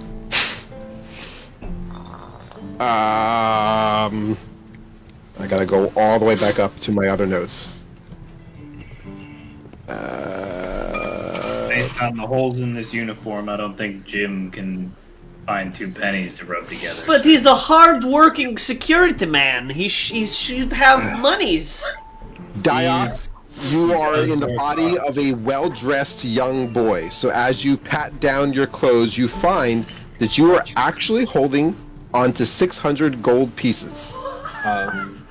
That's There is around. a handwritten note that is inside your other pocket. This parcel provides free passage for my son, the prince, out of town and across the seas. Find Bronson. He will know what to do. I immediately beeline it. I grab whoever is on my right and my left, like by their clothes, and beeline it to the bar. Okay? Slick was right behind me, so I grab Slick, and then Yeah. whoever he's trying to go towards the polar bear, and I grab him by the back of his shirt and pull him to the bar, and then whoever is on my Alright. right side, I will also grab and Yeah. pull to the bar. I'm not gonna resist this.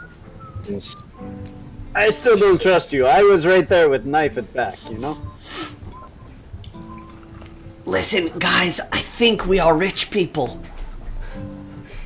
I think you're rich people. Who is on my right? Who's on my right? So I'm grabbing Slick. On my screen, Slick is on your right.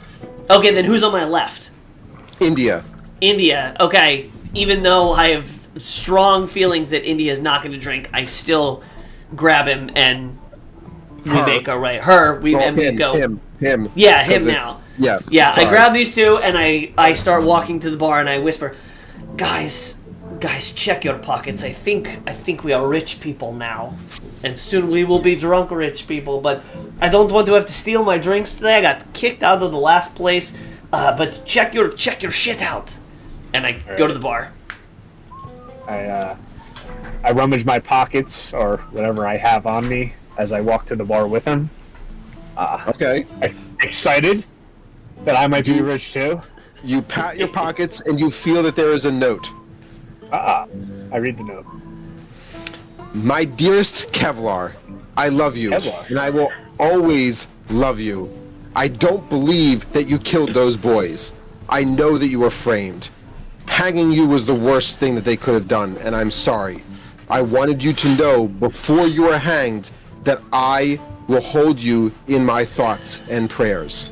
May your spirit be shepherded across the sea safely. I paid the prison guard to give you a good meal tonight. When you read this note, know that you will sleep peacefully and that I am keeping your belly full and your love in my heart. Yours truly, Isabellic. Accompanied this note is a small hand-drawn picture of an elf girl. Well, that's not money. I could be this Isabella's Kevlar if she needs me to be, but that doesn't. Hey, you wanna? I'm sorry, Preston. What's your name again? Deox.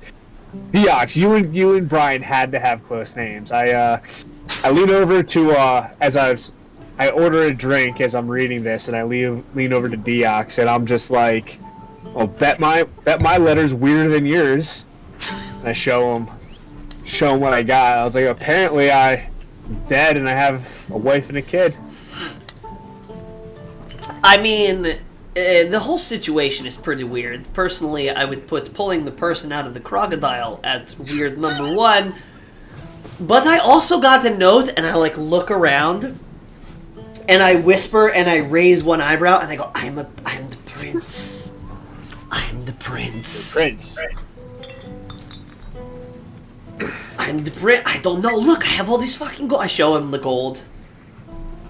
I guess I'm going to buy the drinks. Well, maybe, yeah, you should buy the drinks, and we need to figure out what you are the prince of. I'm and the use prince. This to our... I'm the prince of drinks.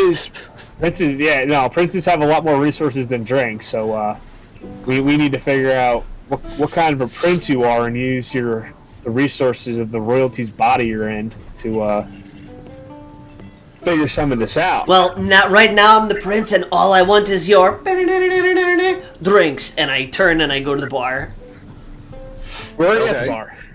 Okay, I slap my hand on the bar, and then I sort of and the bartender starts coming over to me, and I look to the side, and I mutter to myself, and only so Slick and India are flanking me, right? So nobody hears except those two, but I look off to the side, and I go, no, I know it's the red herring, I know it's a distraction, but I deserve a goddamn drink. No, we'll get there. And then I go, and then I say, do you guys have any absinthe? Bartender? A very burly, black-beard, muscular, grungy-looking man behind the counter goes, "What do you want?" And I gesture. I'm trying to describe absinthe with my hands, but just fail. And I'm just absinthe. We have orange ale. Do you want some ale? Sold. Yes, please. Three of them. Slick, do you want anything too? Yeah. I want orange ale and absinthe. 2 silver pieces a cup. Pay up. I laugh and I flip him a gold change. I go, "That's for you. You can keep all of that. Make sure me and my friends get the drinks speedy quick." Oh, look, now we're a nice bartender. Bartender throws out 3 cups and starts pouring, filling all cups and just pushing them your way. They are bubbling and overflowing. I kind of look at him with a side eye, and I go, "These 3 were supposed to be for me. They were gonna order their own shit, but it's fine. And I slide the cups over to these 2. Grab the cup and I shove my face in it as I'm drinking, and I look at the bartender and ask him, "How have things been in town lately? Anything new? Anything interesting been happening here?" Everything is new. Ever since the king died, nothing is the same. King? Where are you tell me more 3 about- from? Are you a bunch of idiots? We are travelers. We're salesmen. looking for new clients. While What does India do? What does India do as I Yeah. hand her the While drink? Deox and Slick are over here chewing the bartender's ear off, India, what are you up to? Well, I hand her. She's with me. I pulled her to the bar and I I'm like, shove one no of the thanks. drinks. I'd rather have some food at the moment. And I We look have- and I go, beer is food. Yeah, beer is it's salad. It has hops. It's a salad. So you push the beer back to Deox, and what do you do? Okay, I have Ask the two. bartender That's to get me a slab of meat and a loaf of bread. Unfortunately, we don't have any meat right now. We have fish and mushroom stew. whose Give me the job fish. was it to get the That's the whole reason we opened the crocodile. Nobody grabbed the meat for fuck's sake. And I drink my beer. Fulcrum, Victoria, and Deox. What are you? Or Dexo? I'm sorry, it's gonna get confusing. What are you three doing? I'm laying down on the bear rug and also stoking the fire, like the heat. Yeah, I saw the Okay. fire and started cooking some of the crocodile meat. So Thank brought the God. crocodile- I point to Yeah. I point to Dexo and I go, I hate you 10% less now. I am sitting at the table. I do not like that the barmaid asked me if I wanted to purchase the bar, and I am trying to ignore everyone. Okay. Okay. India, the barman behind the counter goes, so do you want the fish or not? Yes, give me the damn fish. Okay, 3 silver pieces. Hey, you're up. I look You're at paying tonight. I look at him, I look at her, and I go, if you are too good to pass up my drink, you are too good to pass up my coin, my friend, and I hand the drink back to her. I'm a wolf. I don't have my. Or I'm a You're a fox. You're a female fox. I'm a female fox. I don't have pockets. Listen, if you want the fish, you got to do the drink. Nah, I'm good. Yeah. I sigh and I take the drink back and I give the money to the bartender anyway. Okay. Barman slides over a sloshing cup of mushroom stew, and he says, "For you is on the house," and then pushes over a plate of grilled fish. It's a whole fish, like scales, head, tail, everything is there. That's fine. Fox. I see the Yum, yum. food and then also immediately hungry and I go, actually, second thought, I'm gonna take one of those fishy stew. Okay. You need 3 more silver pieces. I give him, yeah, whatever he needs, give to him. Okay. Tosses you a plate. He tosses it to you disrespectfully, almost like just here it is. I look at him and I'm like thinking, I just gave you the first gold coin. I gave him a whole tip. All right, whatever. I pull the plate over to me with my teeth off the bar onto the 2 mugs and go make my way over to the table. And you're gonna sit down next to Victoria? Yes. Okay. Slick and India are still at the bar. Dexo, you're over at the fireplace grilling some gator with Thulkum, who is stoking the fire, and Victoria is sitting there being grungy. I slide one of the drinks over to her, and I look at her and I go, or him, and I go, "Are you terrible too?"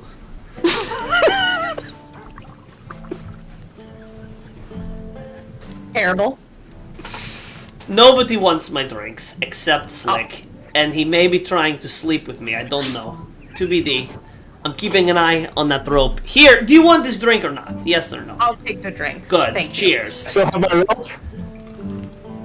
What? What did you say? I'm just double checking. I still get to keep that rope. I still have my Yes, rope. you still have Yes. the rope. Just double check. Smells of gator meat. I might need to go hit the can real quick and wash my rope. It's all dirty. So Okay. Gonna head over to the bathroom and. If you wash a rope in public, you're going to end up back in the jail. No, If you can see my mouse, face. if you walk back this way, there is a stall. As Okay. you're walking back, there is a woman who's in the corner. She seems to be crying, but you pay her no mind. You keep walking towards the bathroom. All right. So go into the bathroom and take my rope out, and I wash it.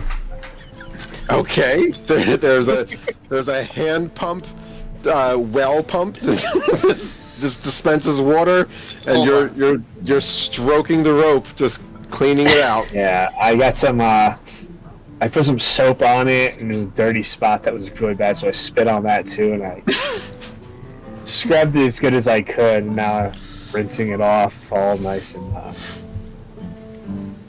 Okay. Clean. You've cleaned your rope. clean my rope, and I'm gonna head back to the bar and bother Okay. this bartender more about the events leading up to what happened to the king. Okay. But I'm gonna talk to him in a more intellectual way. My rope is now clean, so I'm healthier and better Hold on 1 sec. about talking to him. Okay. So what are you gonna say? All right, I'll end up at the bar and I'll just be like, it's a tragedy that you guys lost your king. What? How did he go? Why? What happened here that made him die? The bartender, who was behind the counter cleaning some mugs, looks over, realizes that you're talking to him, grabs his cup, pours himself a drink, and leans over and goes, "You think I know much? I just a barman. We have a king? I found out king dead. All of our guards are gone. They apparently went to help him, and ever since then, there are goblins in charge. They run the prisons, they run the streets, and they aren't friendly." So there was a coup and a power shift here, and now we have goblins running the show in this town. Goblins, yes. They scatter about. They wear their uniforms. They think they're in charge. They take our children and our wives, and nothing is safe. Well, let me ask you, with these conditions, are these conditions worse or better than before when the king was in charge? Worse. The noble king kept us good. We did normal things. We had no problems. We did our fishing. We did our hunting. We raised our cattle. We had farms. Things are normal. But now, they take their pences from us. And if you don't pay? I don't know. I've never not paid. Okay. So, I'm overhearing this and frantically trying to find something to put over this uniform that I'm wearing. Okay. All right.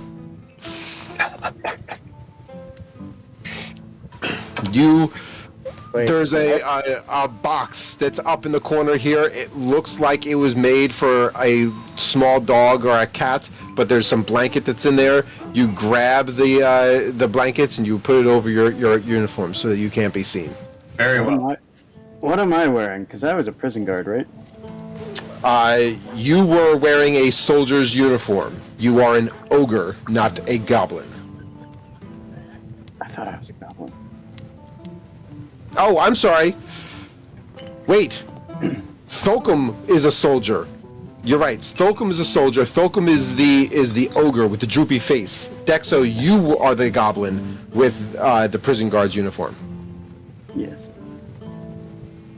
However, the guards probably frequent the tavern very often. I'm good. Okay. So, now knowing this about the king and what's happened here, let's say I want to go try to gather everyone at the table and have a discussion about possibly approaching these the new goblins in charge and seeing who they know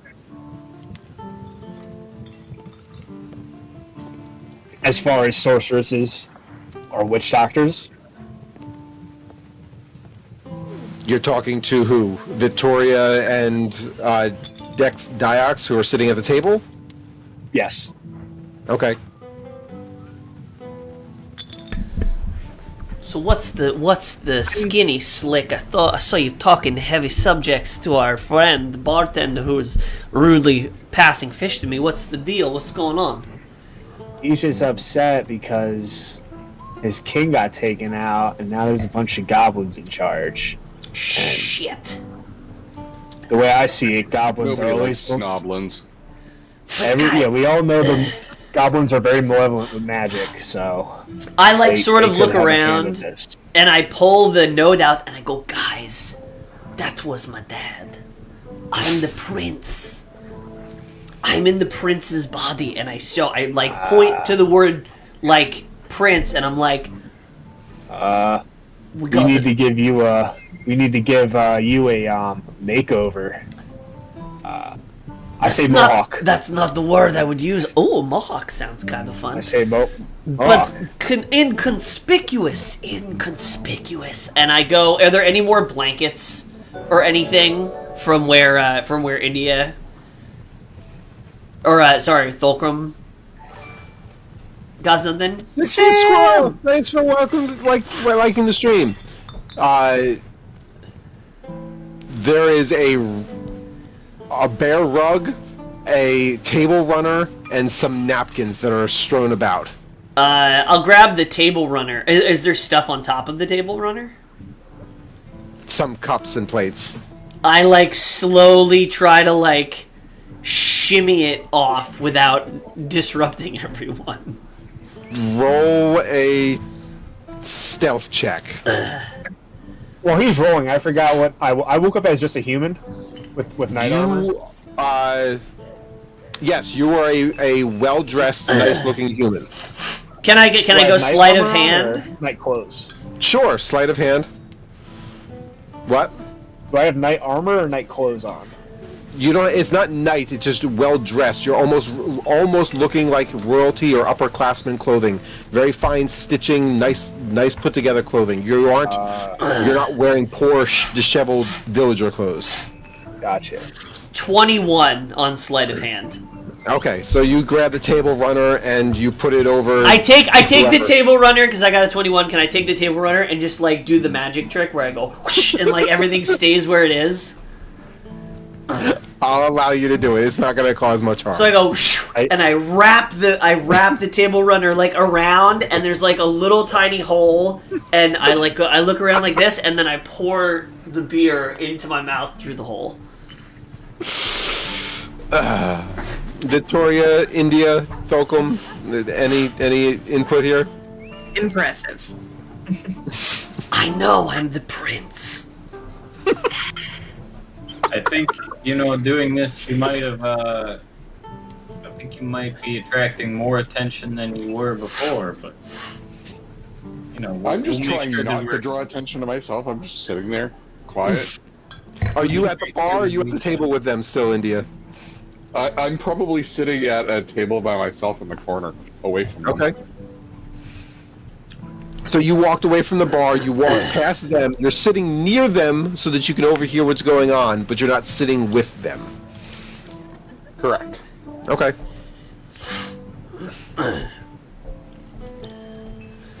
Dexo, I think, is falling asleep sitting at the table. I mean, I've had a full meal of crocodile. It's delicious. He's officially in a meat coma.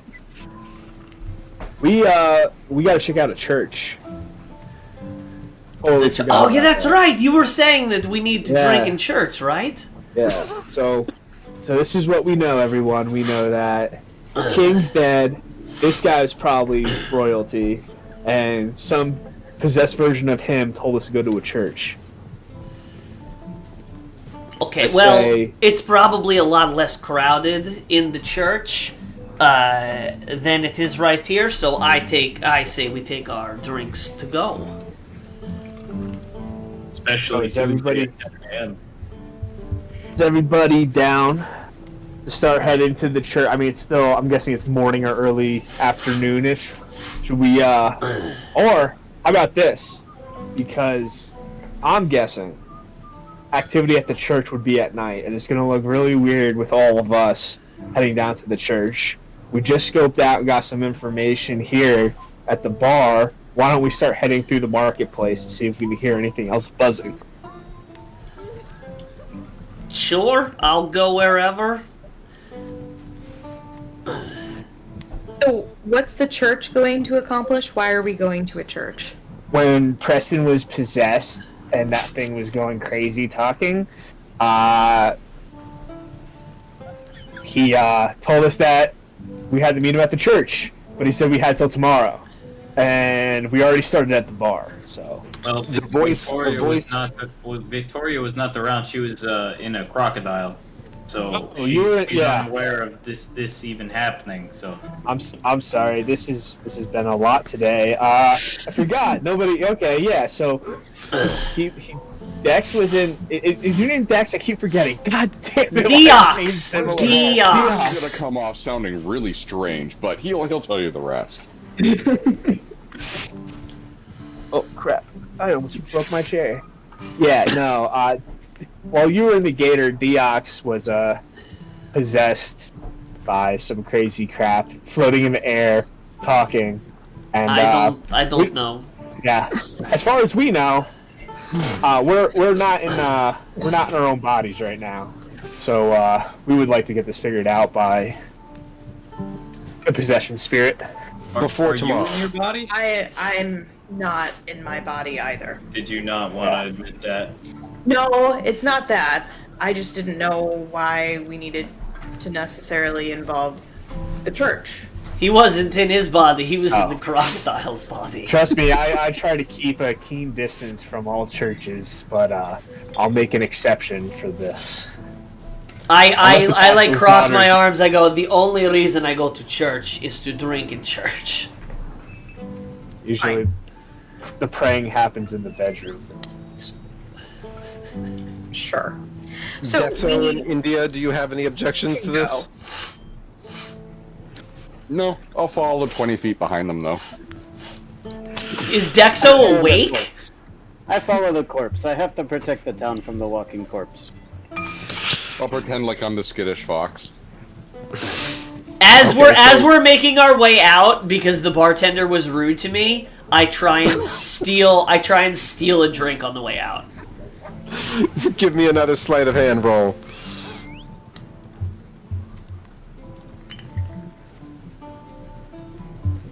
$17. You can seal the drink. You place it underneath your cloak. However, I'm gonna roll perception because I think I see him steal the drink, and I try and slap his hand with sword. Okay. You want to slap his hand with sword? I have to roll the perception first, right?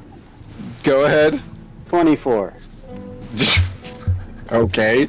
You see him because of his sleight of hand being so mild compared to yours. You see him take the drink, and Okay, if you want, what do I roll for trying to knock his hand away?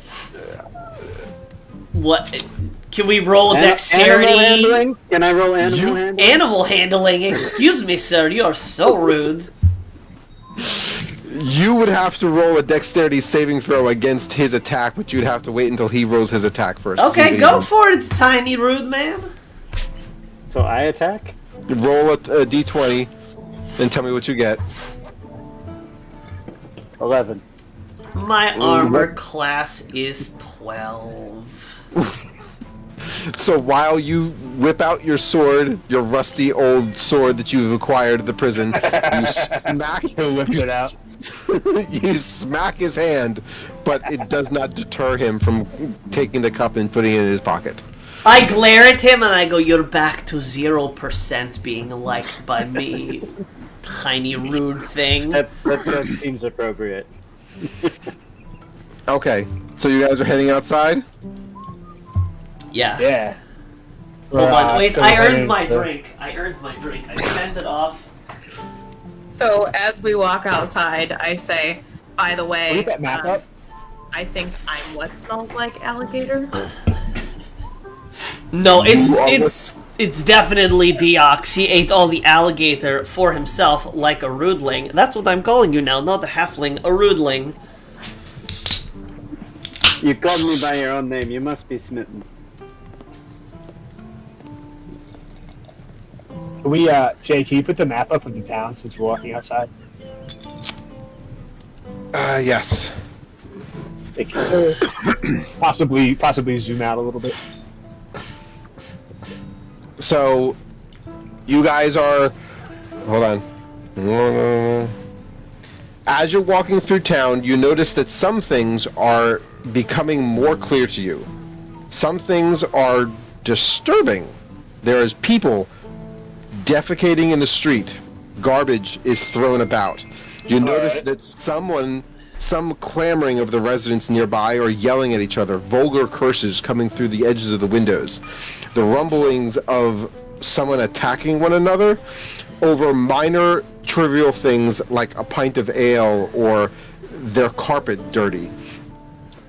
There is a large bear standing on the edge of town, just urinating into a small little puddle of water, continuously just peeing, and no one seems to care.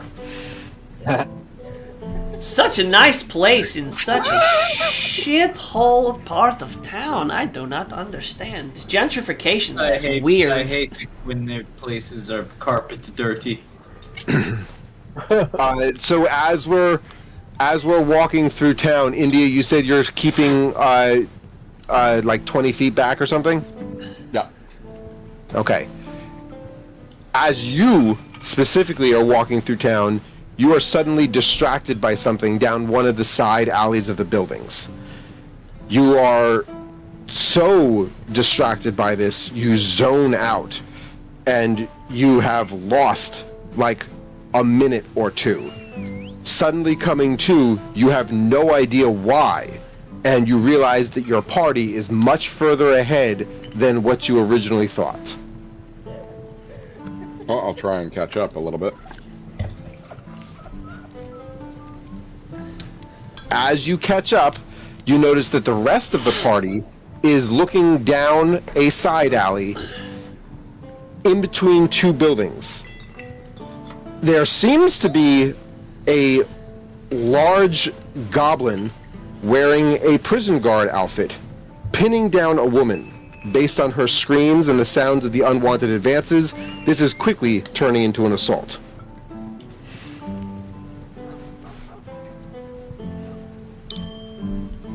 Wait, this is what we see, or this is what This is- India sees?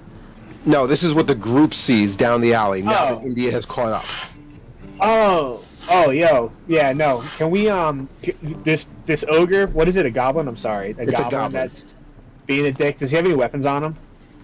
He's a prison guard, and he's down the alley. He's far enough away that you, like, can see that he's pinning this girl up against the wall, but you can't really make out what he's got on him other than the fact that he's wearing a uniform. Can he see us from where we are? He hasn't noticed you yet. Alright, so I say we, I'm gonna go ahead and start, walking swiftly but silently down the aisle, kind of signaling everyone to what's going on. Oh, Okay. I follow right behind. I'm a former soldier, so this stuff won't stand. Mike and I are still in uniform. We could probably reason with this man, see what's going on. Oh. Wait, I'm in uniform? Oh no, you're not in uniform. Who's in uniform? Who else is in uniform? You are in a soldier's uniform, and Yeah. Diox is in a prison guard's uniform. Dexo. I'm sorry. Let's have... Dexo, you want to go, talk to this gentleman? Yeah. Over here? Yeah. I start humming the theme song to Cops. Bad boys, bad boys. And I slap Dexo on the ass as he passes by me. Why don't we, I glare at Diox, but I walk up to the guard And in true goblin fashion, I know goblins. I grew up with a goblin. I tell him, hey man, you know how this goes. You gotta share the goods. But you can't be here by yourself. The goblin in question, startled that he sees you, looks like he's about to turn to run. Letting go of the woman, she slumps to the floor. She's clearly crying, and the goblin is angry that he was caught, but doesn't care that he was caught. Why would he care? He just knows he has to share because that's goblin nature. But, let's see. I'm trying to remember my history of goblins. I'm gonna roll my history. You want to roll a history check? What are you trying to discover? What to say to the goblin to get him to go away. I only got a 10. Okay, but you previously lived with goblins per your backstory, correct? Yep. So you can speak goblin? Yep. Okay, so whatever you want to say will be translated to him so he can hear you. Or you will speak it in his tongue or whatever. Alright. I'll just say, you know the rules. Get out of here. The goblin turns to run, and a black hooded figure falls off the roof, stabbing the goblin in the throat.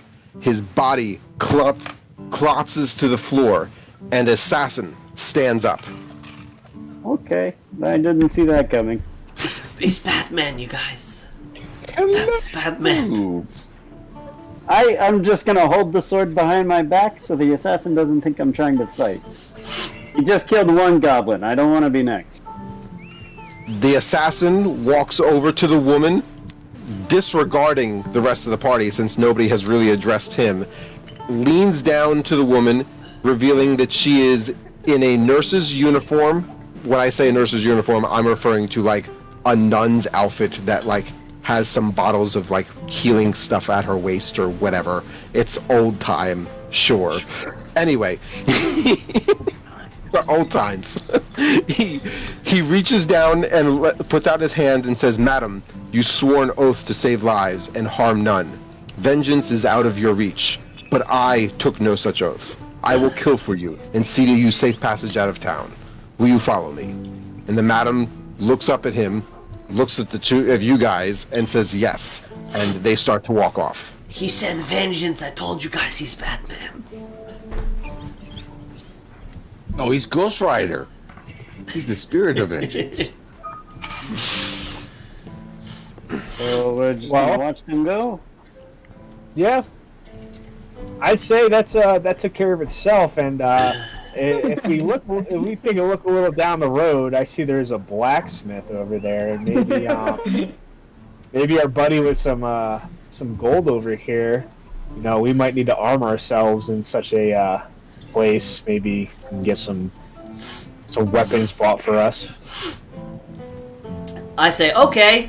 I take a huge swig, and then I pour a little of the drink out, and I look at Slick, and I go, "For the crocodile." And then I head over to the blacksmith. I pipe up. I would like to pipe up and say, "Sir, do you have any idea what that was about?" To the assassin as him and the nurse lady are walking away? Yes. Okay. The assassin turns over his shoulder and with his head, but does not turn his body or his posture. And he says, "I'm here on another matter, but I can't allow unjust things to go unhandled." Unjust. All right. Well, that was unhelpful. And Batman.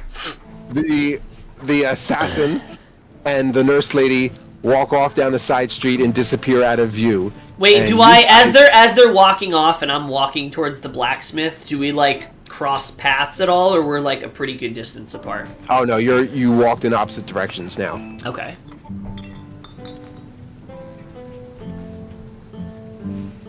Okay, so you're outside the blacksmith. You can see. Hold on, I've got something for Mr. Blacksmith too. Hold on. blacksmith forge. Oh, we got a blacksmith thing.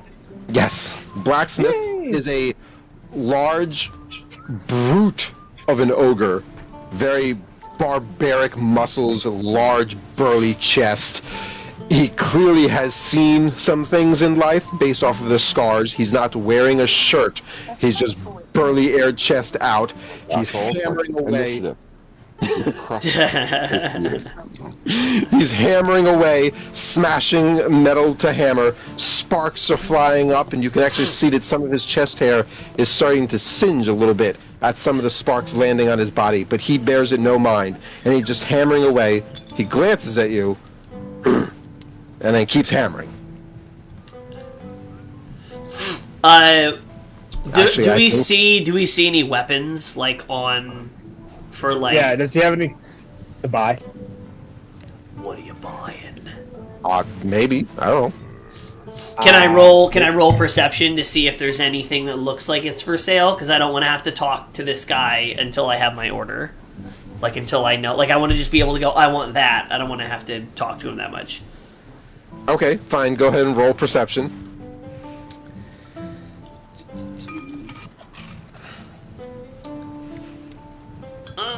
Seven. You can see that he's currently making what looks to be a sword. The hilt is there and the length is there, but not much else. And you're able to tell that there is some hooks that are on the wall, but currently there's nothing there specifically. Okay. I speak up and I say, excuse me. Do you have any weapons for sale currently? Hi. Hello. I can make weapons. I don't stockpile weapons. I'm a blacksmith. I smith things. Well, Mr. Smith. Goes back to hammering.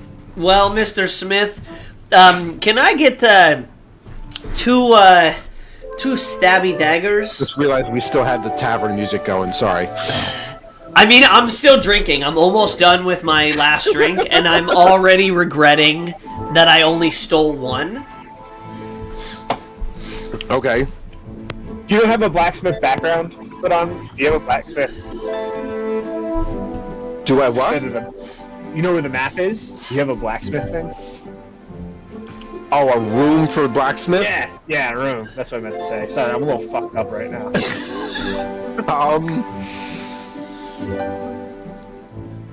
I don't. Hold on. That's alright. I may be able to find one for you. Theater of the mind. I was just so impressed by the bar. I'm solidly impressed by everything. I don't know why the bar was so nice, and then people are like shitting in the streets. Yeah. Oh yeah, we need to question that. That's a good, That's what I said! I said, how is this nice bar in this shithole of a part of town? I wanted something to drink, you know, so wait until... I don't know, I might not have said it out loud. I've been drinking quite a bit. Oh, there it is. The warriors like died and huddled Wait, each other. let's Now see. that's a stance. I hope I'm that big at that age. That's what I'm striving Wow. for. 60 years old and just a... Now there's the real polar bear. Yeah. Alright, so this guy's hammering away. Let's get some... So, did you ask him to make some weapons? I'll take. Can I have two stab? How much will it cost to get two little stabbies made? Two daggers. It's going to take 1 week and 400 silver. We don't. Are there any weapons vendors? Unless you happen to have the ore and metal available for me to use, for me to meld into what you want. I must gather materials. Are there any weapon vendors that you supply your weapons to that do stockpile weapons? We could just Would get this some flintlock stuff. pistol be enough to get me a set of brass knuckles? Or a set of knuckles?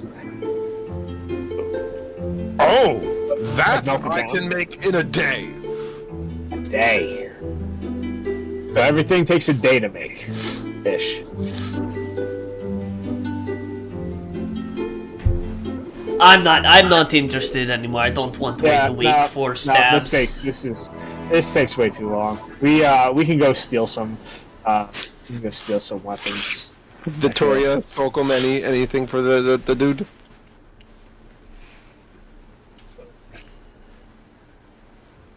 I would, Oh. oh, whoa. Whoa! He does move. I don't know why he's not moving. Every once in a while. Yeah, that was creepy. I would No wonder it takes him a take week the to make weapons. moment. He's so slow moving. Yeah, this is One canon. This is hammer canon. strike per 10 minutes. Otherwise, hold position. Wait for the proper moment. I would like to take this opportunity to search my clothes, see if I have any silver or gold to offer. What were you? The ogre? Yes. The Great Awakening. Here we go. Hold on.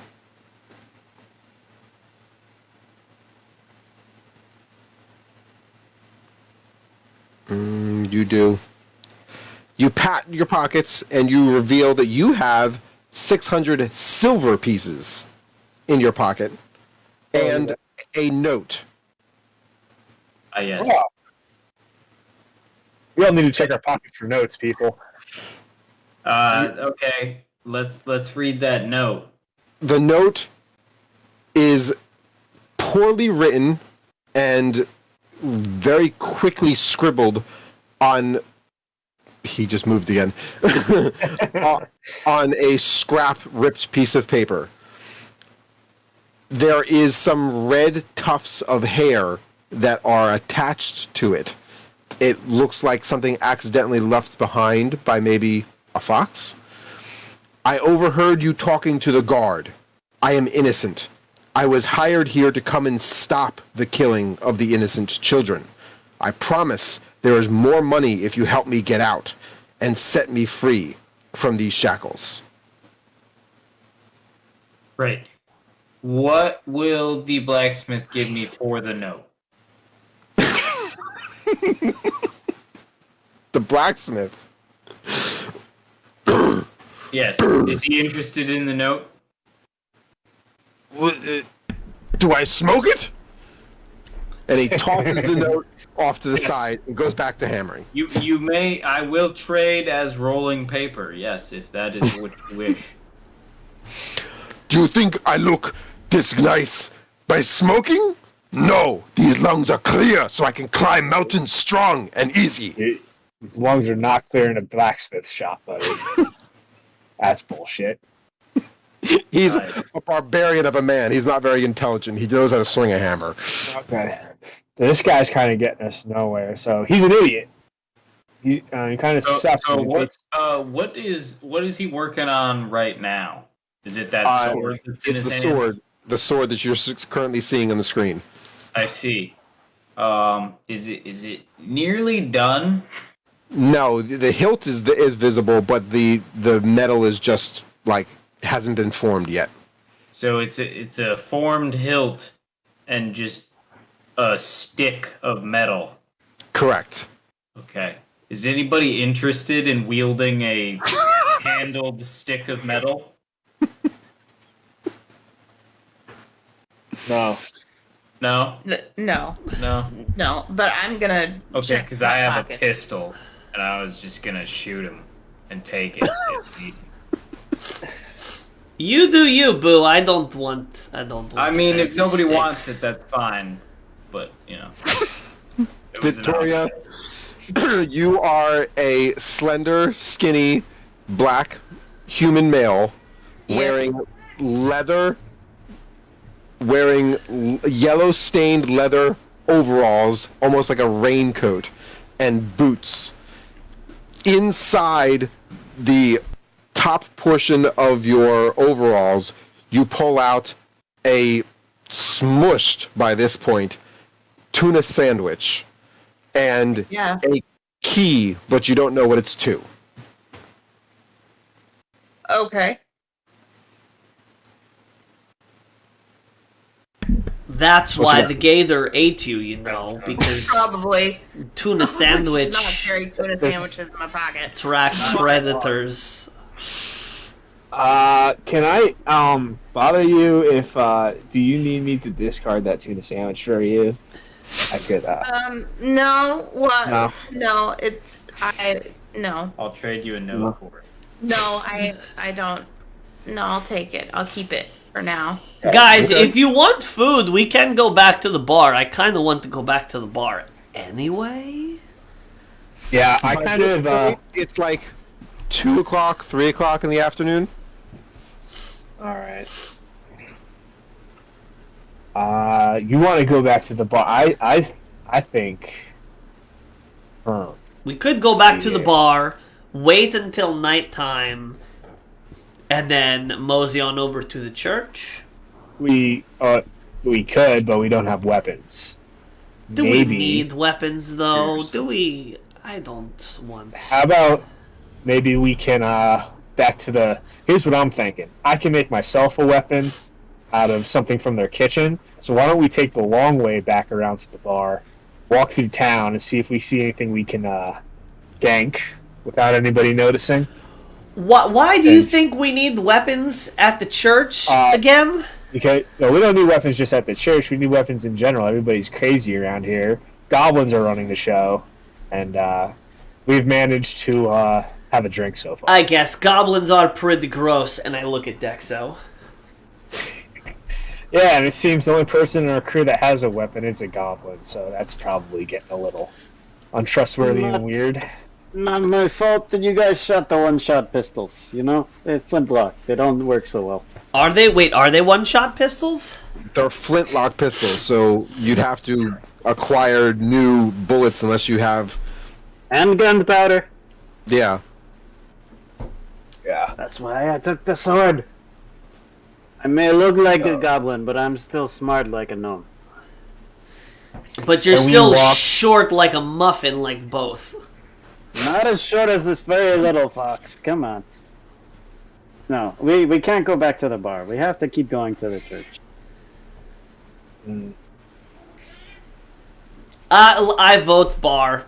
I vote the bar twice with both of my hands. We could split up. We could split up. That sounds great. Dexo, you go take a walk off of that pier, and then we'll go to the bar. No, I'm not leaving the corpse. I have to protect the town from the corpse. It seems you're kind of on this goblin side here. It's a little awkward. So what's the reason for not going to the church right now? I figured my idea was that stuff happens at the church at night, and we don't have any weapons, and shit's getting weird. So How about we walk by the church and just sort of get the lay of the land? Like, maybe it's one of those places where it's just open and people come in and out and pray, and we can just kind of, yes, amen, yes, and just kind of go in. But if it's high profile and looks weird, then we'll go to the bar, for instance. As an example.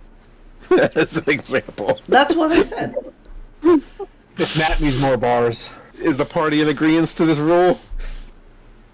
I think you really want us to go near the church, is what it sounds like. So let's take a walk. It's up to you. Let's see. I'm gonna try some persuasion on Slick over here. Let's see if he can get him to go to the church. You want to try to persuade Slick? I rolled a 3. It did not work. You Slick is a stubborn individual, and despite your gracious attempts, he still has a single point in mind. Wait, so Slick wants to go to the bar and wait?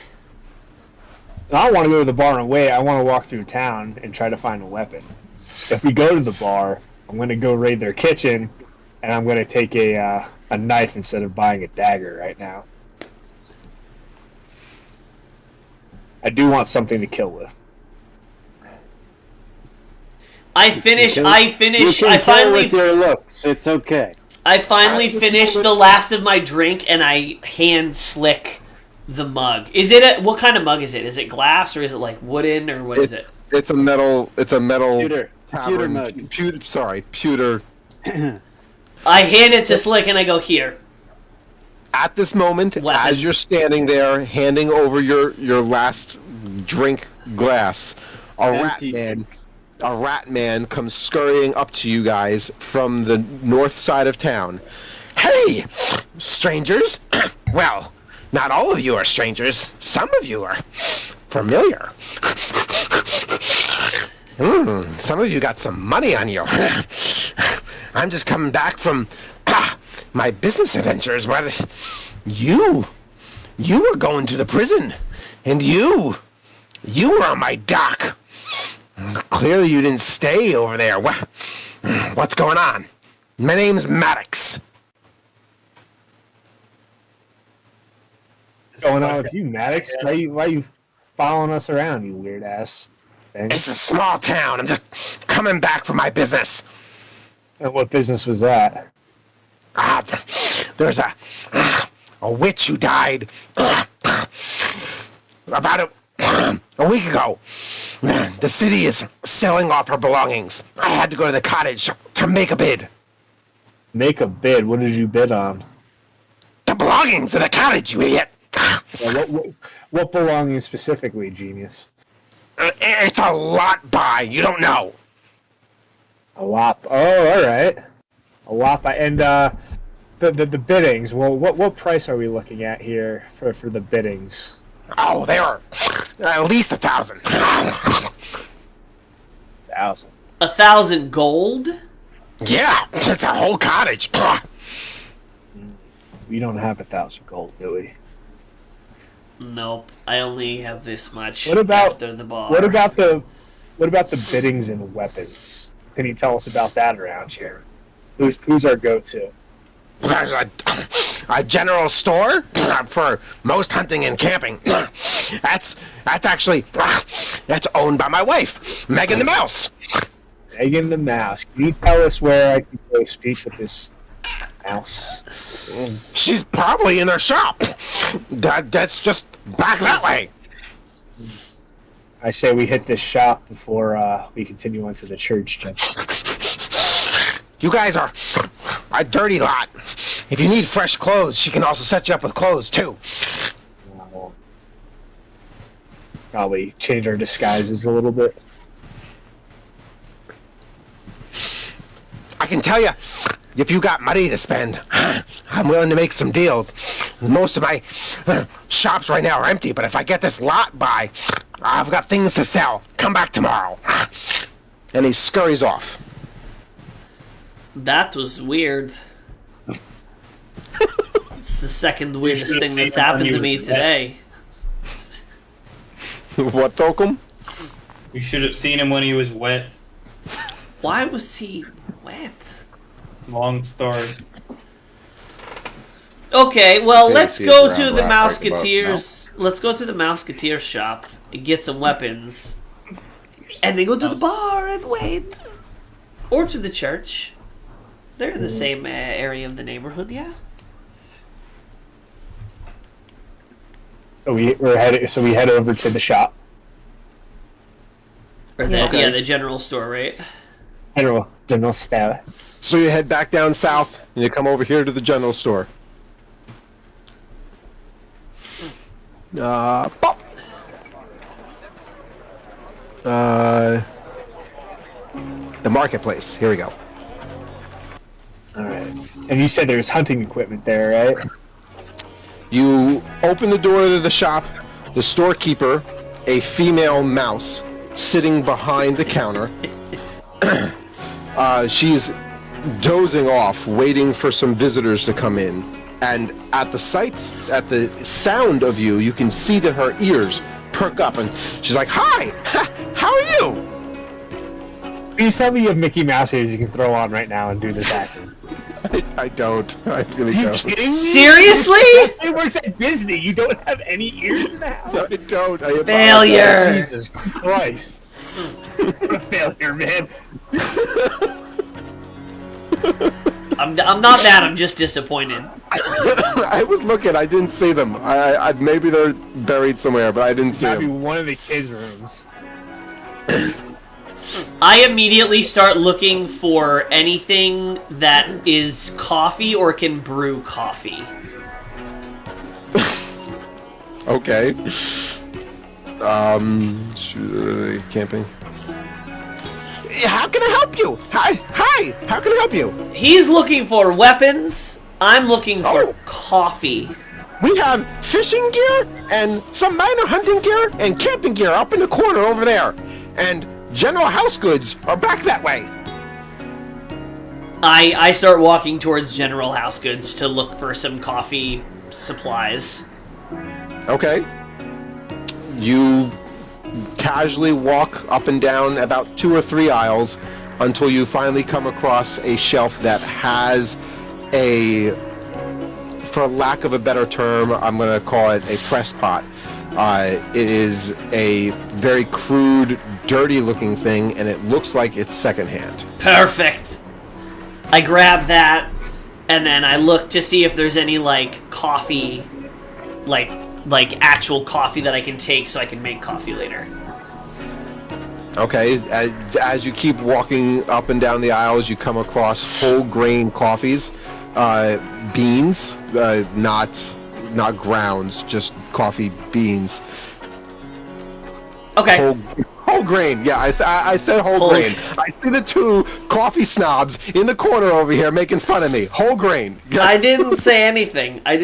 Whole I'll grain coffee. healthier. It's healthier whole grain coffee. I will grab as much as I think I can carry, like, within reason. So, like, I'm not gonna grab, like, 10 pounds, like, whatever I can sort of, like, fit in my pocket or, like, hang from my belt. She only has 3 bags of whole grain, whole bean coffee and 1 press pot. Okay. Can I carry all 3, or that we pain in the Yes. ass? Okay, I'm Yes. taking all 3. They're small bags. They aren't huge. Okay, yeah, all 3 in the press pot. And then I'll leave Slick And to go look who's for his looking? weapons. Slick, you're over here at the hunting, fishing, and camping gear.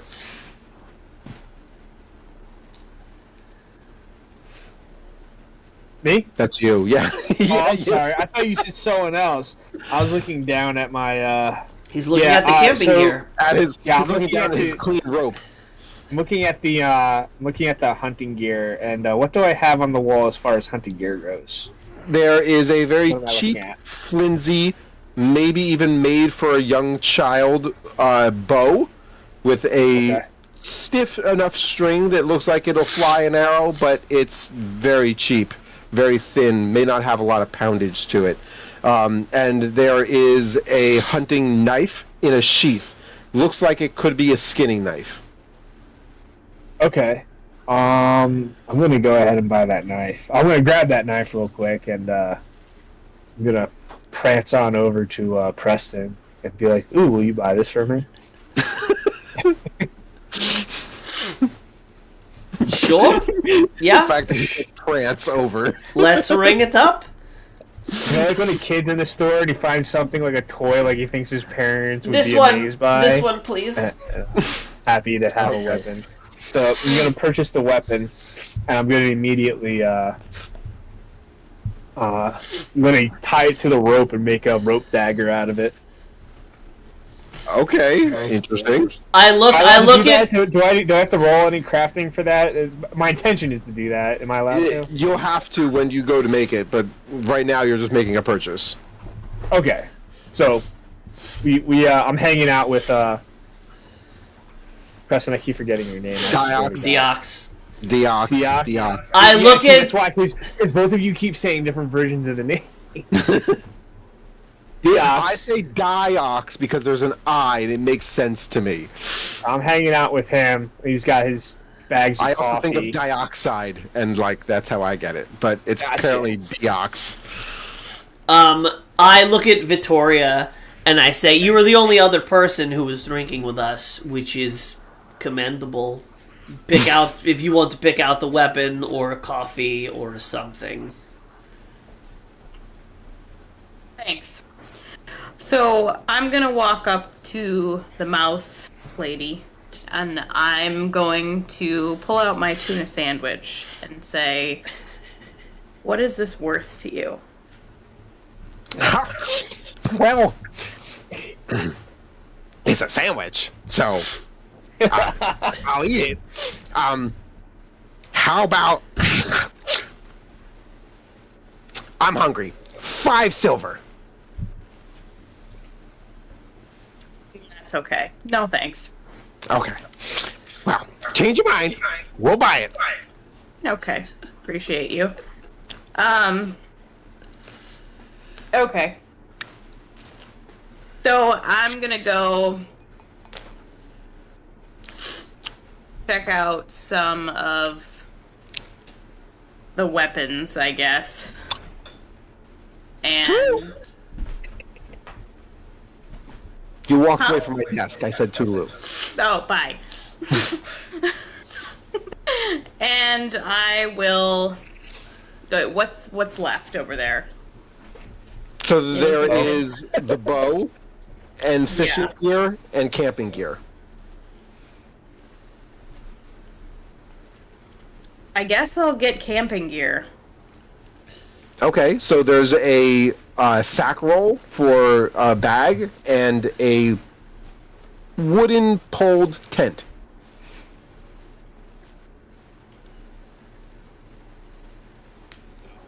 An A-frame tent.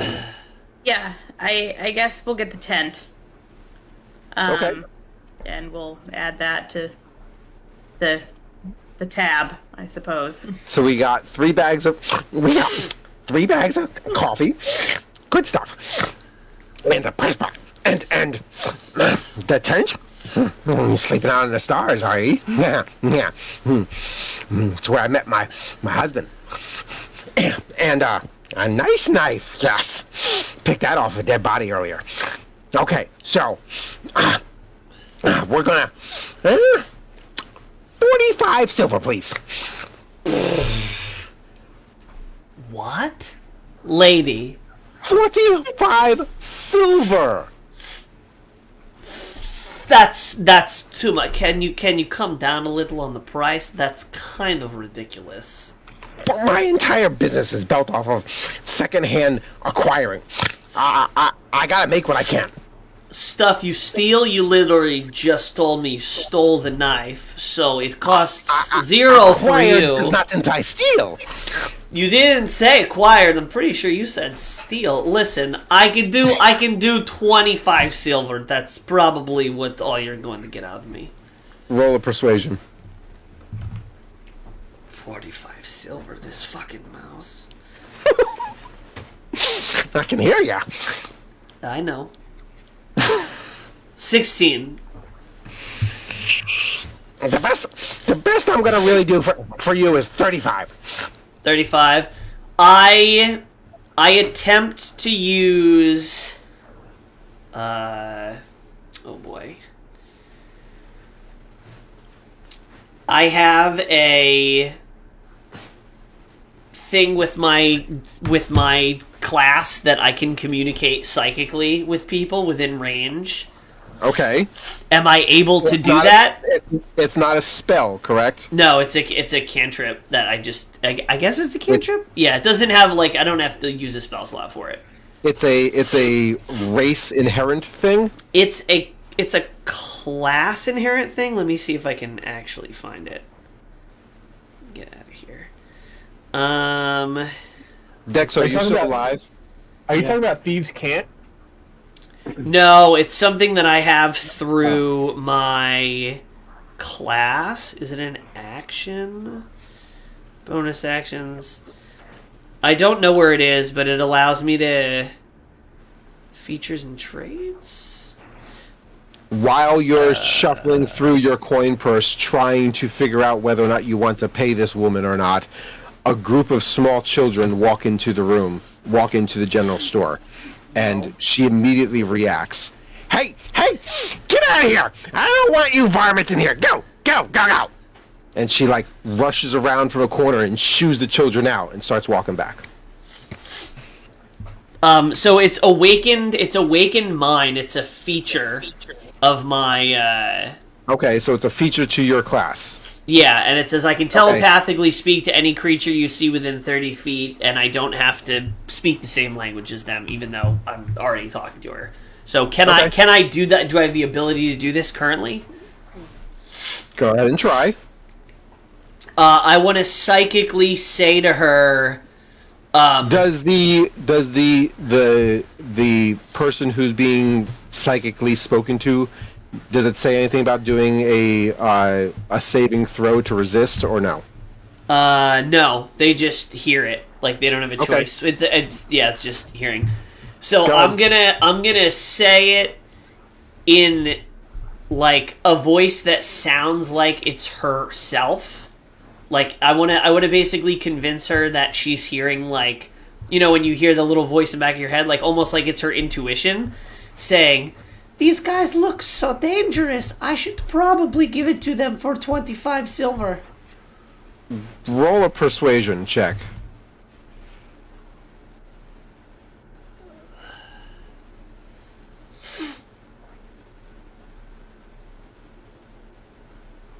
Uh, 13.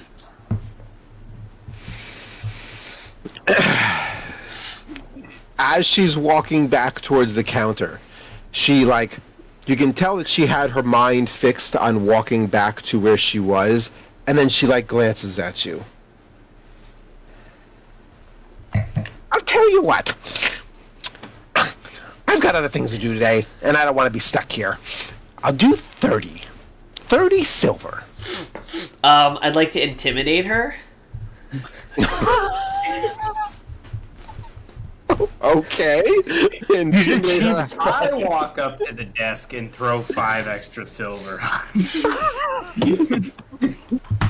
You having how much silver did you say that we had on you? 600. Yeah, it's 600 silver. Okay, fine. He throws the five silver on the counter to make up the difference. Here you go, rat lady. For a person who's got the most money, you are a cheapskate. No, it's the principal. Her husband is a naughty, wet, soggy douchebag rat. Oh no, this is true. No, I agree with this. Yeah, we should just roll the shit. She gathers up the coins quickly and counts them. Okay, you're all set. Go on. You can take your stuff and go. Thank you. Bye. Is there any... There's no alcohol in this general store, right? No. Okay. I'd like to make my rope dagger now. So you want to craft... So you are a ranger? Rogue. Yeah. You're a rogue. Rogue. In order to do a crafting item, there's usually... we just got a notification. I can't see who it is. Usually you have to roll for crafting. So let me just pull that up. Unless usually it's a profession roll if you have crafting or anything like that. Oh, I don't think I do, so I'm not able to do that. So he would have to learn the profession? Yes. Ah. You can actually learn like smithing and woodworking and carving and stuff like that, and actually use it for your party and yourself to actually enhance yourself. Big time. Is that a college level thing, or is that you can trade with somebody? Trade as in like trade not trading items. I mean, you are a tradesmith to somebody else. Hey, Chamon is in the chat. You can become a tradesmith. Gotcha. Okay. What's up, Cham? Thanks for coming in. Welcome, Cham. Playing How's it going? D&D. What would that be under? Would that be under ability, saves, and senses, or skills, or proficiencies, maybe? Yeah, it'd be under proficiencies. I mean, he's just trying to tie the rope onto the dagger, right? Yeah. Gotta go to college. Yeah. You don't need a bachelor's to make a yo-yo knife. Do I need to make it? That's what I was thinking. Do I really need to make a roll to tie rope? Go ahead and roll anyway, just for the fun of it. I want to see what happens. Okay. Shaman, Just thank you roll. for coming to our stream. We appreciate you. You've missed so Maybe it's much. How good of a knot I tied? Where am I at here? There we go. Yeah, you're 14. You're fine. You're 14. Okay. So you step outside. The group of you step outside of the general store back into the main street, and Slick kneels down and pulls out the knife from the sheath, and ties a sturdy enough knot around the hilt of the knife, so that you now have a knife attached to a string. Rope dagger. So are we going to the bar? Or are we going to the church? You want to scope out the church? I think we're going to the church. This town's a little bit small and boring, and that bar is boring. Yeah, I mean, it's the nicest place we've seen so far, and there's less rat people there, so... But yeah, we can check out the church first. Yes, this is who everybody down to go for a stroll to the church? Any objections or... India, you good? Oh, I'm good to follow. I've And been sitting Dexo? outside the store the whole time. Okay. Dexo, I assume that you're still awake? Can we just leave him? Hanging in there. If he passed out, can we just leave him in the store to the weird rat lady? Depending on what happens next, we're coming to a decent stopping point, so... Alright, so you guys want to make your way to the church? Yes. We just got a thank you. I can't see who it is. I think it's Tolkien- Sham. I think it's Sham. Tolkien Victoria's head is in the way. Alright, so you guys walk up to the church.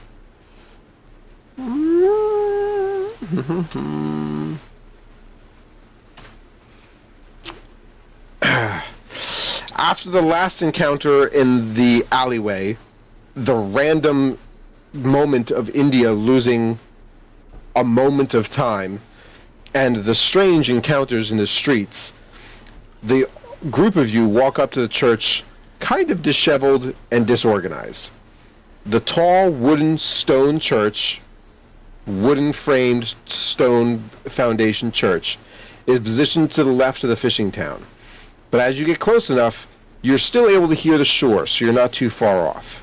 From the outside, it looks like it used to be a very much loved place, but you can tell that there has been someone who looks like they've been redecorating with a sledgehammer. The windows are busted out, the doors are broken, and are just hanging sideways by the hinges. A lot of the paint on the building looks to be faded and scratched and peeling.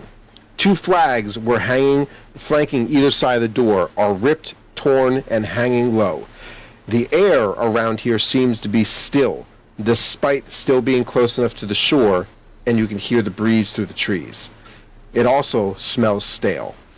The courtyard to the right of the church is surrounded by a large cast iron fence. It looks like the only way into the fenced courtyard is through the church and the doorway beyond the gate.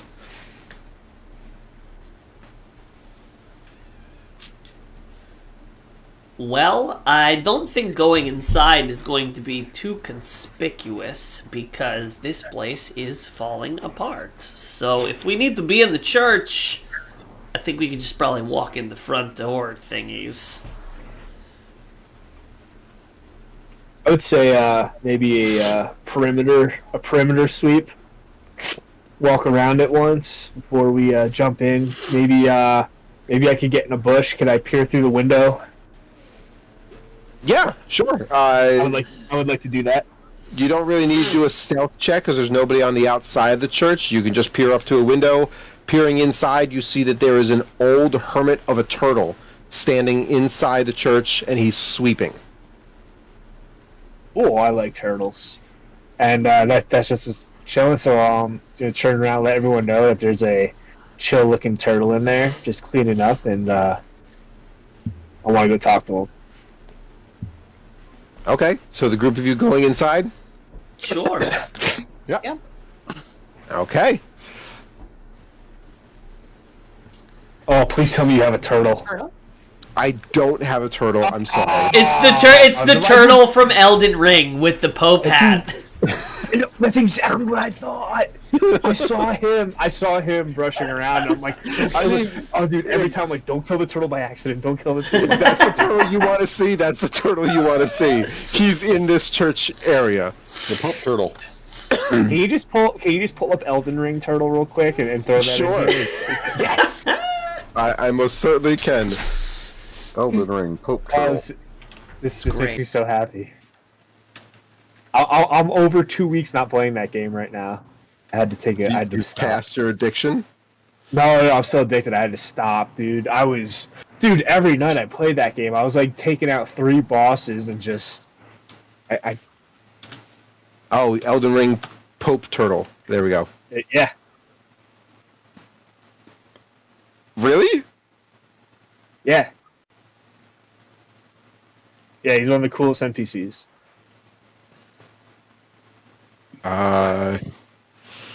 Here we go. Teaches you incantations and sorceries. And technically he's in a church in the game, so. Yep. I assume this is what we're referring to? Yes! And occasionally when you go up to the church, he's not there. Pope Turtle! And then you know you got a fight coming. All right. That's where the bell-bearing knight comes. Pope Turtle. Pope Turtle! But he's standing on 2 legs and sweeping right now. This turtle is standing on 2 legs and he's sweeping. Think of the turtle from, at least in my mind, of Kung Fu Panda. If you don't know that. Oh, okay, yeah. Yep. So, I want to walk up to the turtle and be like, hello there, good turtle fellow. Dexter, How are you goes it? still with us? Yep. Okay. Welcome, strangers, to our church. May the demons of the underworld bring you guidance. How may I help you, wretched folk?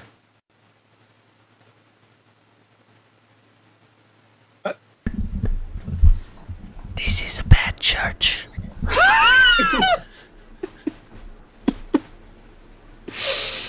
Do you say that loud enough that we all can hear? No. Who am I next to? Whoever I'm next to, I whisper that to them.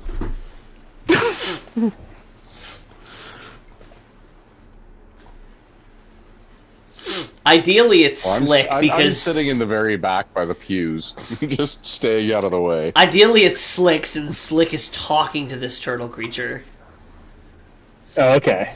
Yeah, this church feels weird, but we need to figure out what's going on with the spirit that possessed you. Mr. Turtle, what's your name, Turtle? What's our turtle's name? Charlie. Charlie the Turtle. That's a turtle name.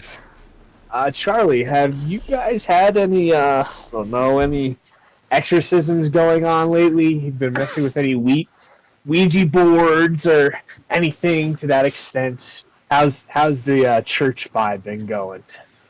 Church vibe is okay. This used to be the Church of the Bright Celestials, but ever since the king died and the goblins came in, we've been forced to kind of change. Our deacon is currently out doing hell's work, I suppose, and we had to redecorate in order to keep most of our congregation because the things are darker now. In fact, it's so bad we've changed the grace yard to the graveyard. The grace yard. Can you tell me? Can you tell me more about the Celestials and this grace yard?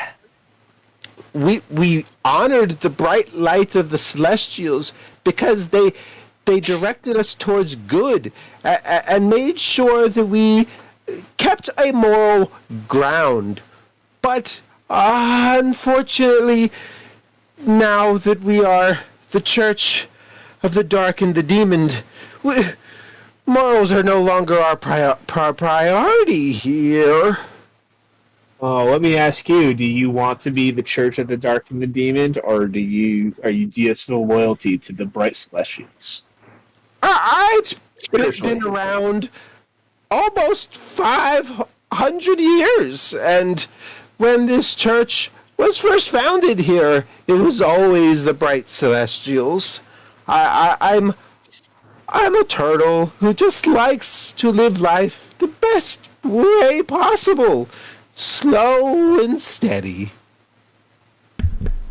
This you is. ever have I a way- whisper again to Slick. This is a waste of time. Let's go back to the bar.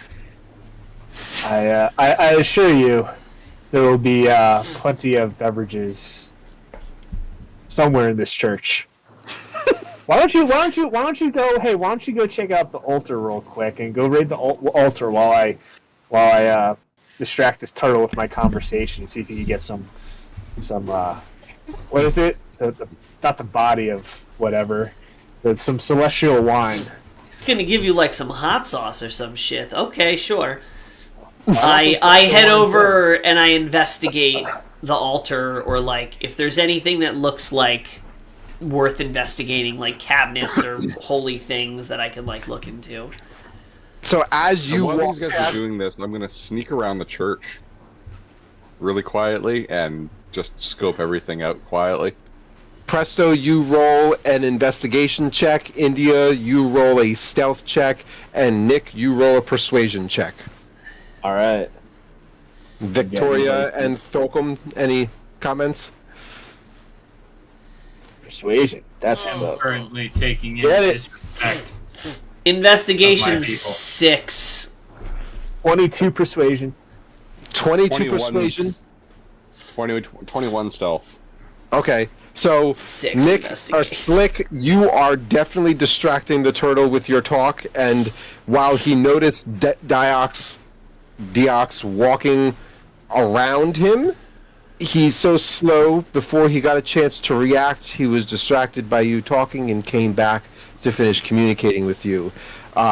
Presto, as you rummage through the tables and counters that are on the sides there, you find some bread and a small bottle of red wine. It looks like it's half drank, but you don't know how long it's been sitting there. I take a bite out of the bread to see if it's like stale or if it's It is legit. stale. Great. Body of Christ. I take both, and I walk back over to the group and I hand the bread to Dexo. Okay. Dexo, you now have bread. Because it's stale, you're being an ass, I guess. India, you did your walk around. You walked this side of the church is covered with a cast iron gate, so you weren't really able to maneuver that side, but you were able to walk around this side, noticing that there are some gravestones around the exterior, but once you got to the back, you also noticed that the cast iron gate comes around this way and prevents you from getting up to the actual grave/grace yard that used to be here. So I assume you want to make your way back in? Yep. Okay.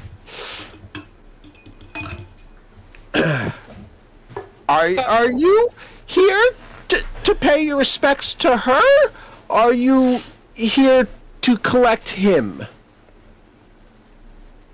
Who? You are a strange lot, and I don't see you guys in the congregation, so I assume you must be here to pay your respects to her, or you're here to see and collect him. Who Little bit of who is both. her and who is him? The witch who died last week, she's buried already. I can take you to the gravesite if you'd like. I assumed you're referring to him then being the lion downstairs. Oh, yeah. I want to take that line as a pet. You want to go downstairs and take a look at the lion? Yeah, I want to see if it can be my pet. I wanna go scope out the witch.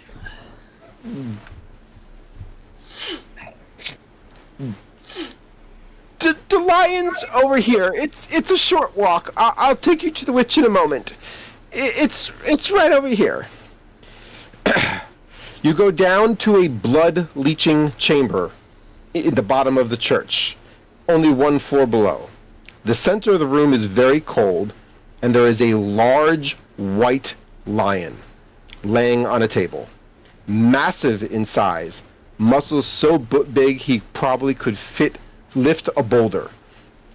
Even though he is covered in scars, gashes, and scrapes, he looks to have aged well. His fur is stained with blood, red and green. Even his long gray beard is stained. You can see purple tribal markings across his chest and his shoulders. They appear to be somewhat faded with time and age. This barbarian of a lion is dead. You would not have known it if it wasn't for the giant battle axe shoved into his chest, and you believed he died from old age. Diox, at this very moment, you are suddenly hear a voice. I don't know why, but this body looks familiar to me. I feel like I should know who he is. Oh well, he's dead. Must not be that important. I think you're muted. We can't hear you. Oh, sorry. I sort of talk out loud to myself. I don't recognize him either, but the purple runes look interesting. And everyone else is confused about why I'm talking to myself. But can I try and decipher what the purple runes are about? Like, do a history check. History. Okay. Nat 20. Ooh, okay.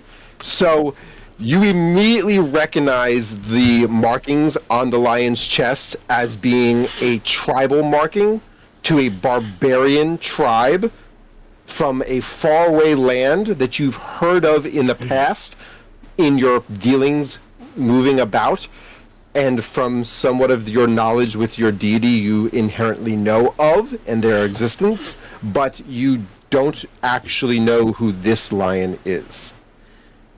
Okay, what do the runes mean? Like, do they translate to anything? It's this particular lion's tribal markings. Okay. Okay.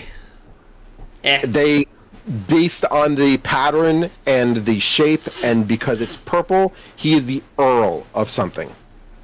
Okay, so somebody kind of important. Dead with a battle axe in his chest. Okay.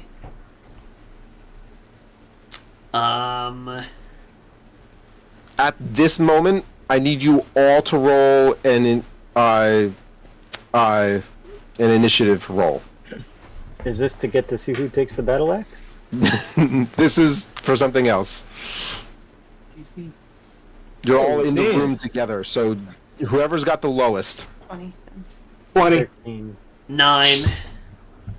Nat 1. 20. Welcome! At this moment, you are suddenly distracted by something down the corridor of the stairwell where you guys just walked from. You zone out at this very moment, but do not know why. You totally missed the conversation that Diox had with himself and with the presentation of the lion, but you suddenly snap to, have missing a moment of time, and look over to back at the lion, realizing where you are. What the fuck up with a lion, though?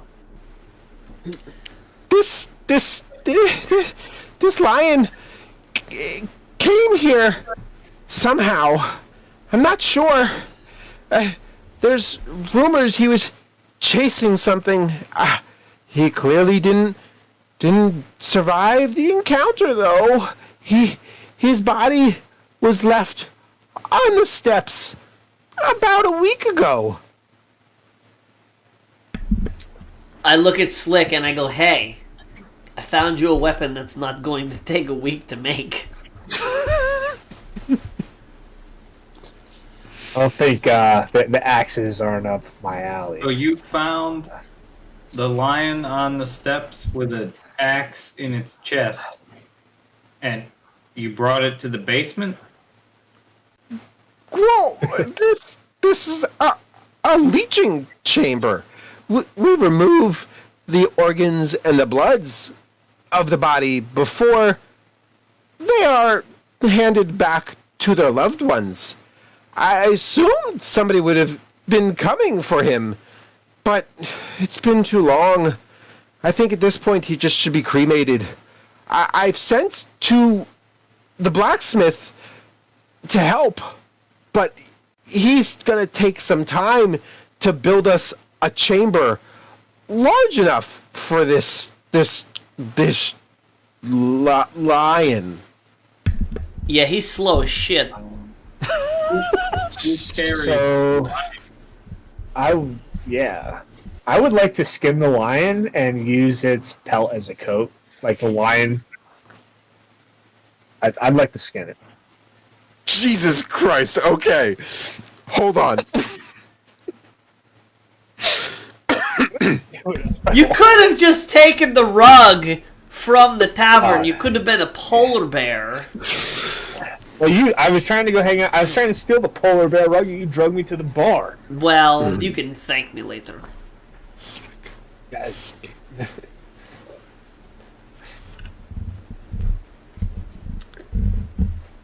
I'm still upset about my lion tacos. I don't know if you remember that. Lion tacos? You don't remember the lion taco incident?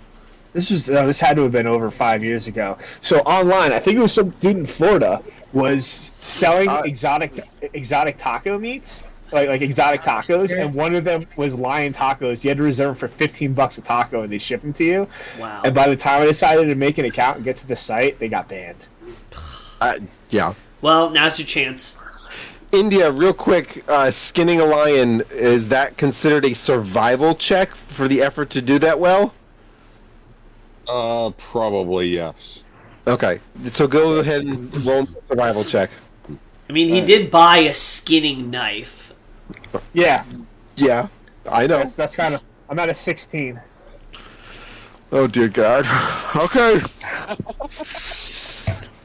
you in front of everybody. There's more than one way to skin a cat. In front of everybody, with complete disregard to the dead, climb up on the table and just start cutting the fur off this dead, clearly old and majestic lion, working your way around the cut line from where the battle axe had already pierced through the chest, and using that cut to open him up and flay the fur out. It's still wet because of the mucus and the water that's in the muscles and the membranes, but you've been able to successfully remove most of the fur. Don't judge me. Yeah, I'm just gonna carry it until it dries I thought out. they and I'll took put it all on. the organs and vitals and blood out of this thing. I mean, he was in the leaching room, so Okay, he wasn't, but he had to have been bleached. So why so is it wet? Yeah, the skin should be good to go. Yeah, it's that's bullshit. only been a Skin's week. good Bodies will decay and create moisture and goo and bleh. This isn't modern technology. We're not like Egyptianizing this thing. Egyptianizing. I'll just carry this thing around for about an hour. How does the turtle react to this? Absolutely mortified and stepped back, but slow enough that he realized to keep his mouth shut. I look at him and I sort of crouch down to his level and I go, "Can we go see the witch grave now, please?" Yeah, Thank you." yeah. Is the witch grave? Is that at the site of Grace? So it's We're going no full longer- Elden Ring. It's the site of grace. It's no longer the grace yard. Grace but yard. The graveyard now. But it used to be graceful. Yeah. Okay, so while we go check this out, we pay our You've respects just to the witch. desecrated this poor man's body, and I'm gonna. Oh, that was we were asked to retrieve that. It's a family tradition for him. We were here for him. Roll a persuasion check.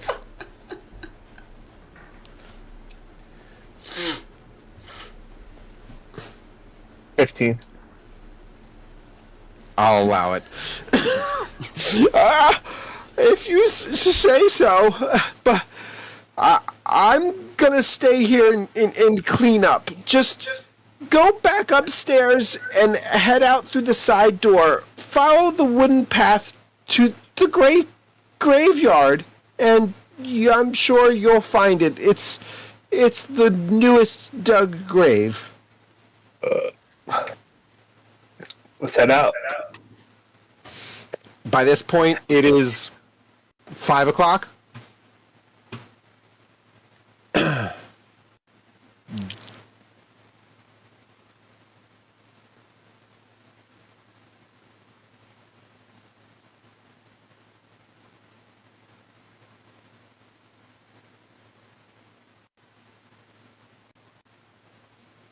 You exit through the side, up the gate, and into the graveyard. And hold on. I now need to get back to my notes.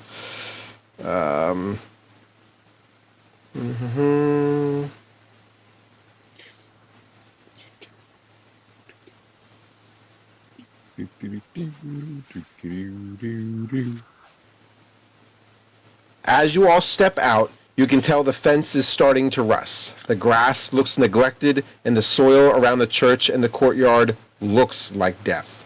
There clearly were flowers here, and you can see the dead grass is starting to grow over the top of them. Or the dying grass has been grown over the top of them. In fact, it looks like the only thing that's living in this graveyard are the mushrooms that are starting to sprout over the dying soil and the graves. A small sign that looks like it was carved out of wood and painted black on the fence reads graveyard. The trees that surround this courtyard have very peculiar bark, almost black, with spikes coming through and thorn like the thorns of a rose bush. All of the leaves are dying on the trees and changing beautiful colors. Even the acorns that have fallen seem to be deformed and misshapen. You swear at the first glance the acorns even had a face, but when you look again, you cannot tell. So you are here at the very entrance. Can we look around and see where the witch grave is? Not too far off, to the left, leaning against the tree nearby, is a humanoid reptilian, an older gentleman wearing a wizard's hat. The lizard wizard seems to be holding a flower and tending to a boiling pot of water over a small campfire in the corner of the field, over here up against this tree. There seems to be, just beyond that,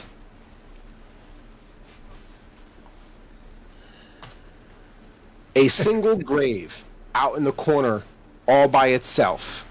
Standing next to the grave is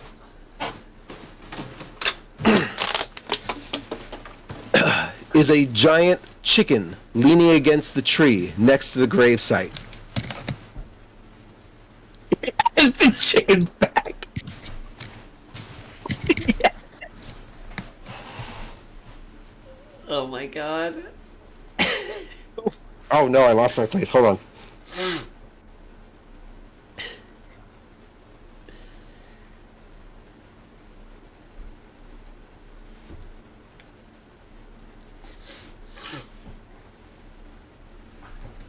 Okay, he's just standing there right now. I want to go over and see who is standing by their campfire. A lizard, a humanoid lizard. Lizard wizard. All right, I want to go over and talk to him.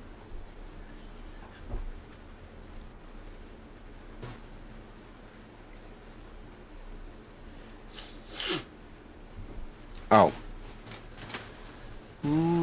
players.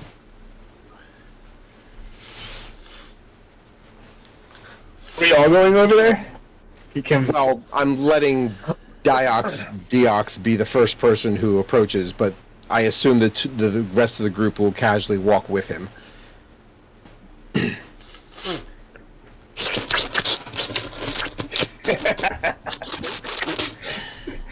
Hi.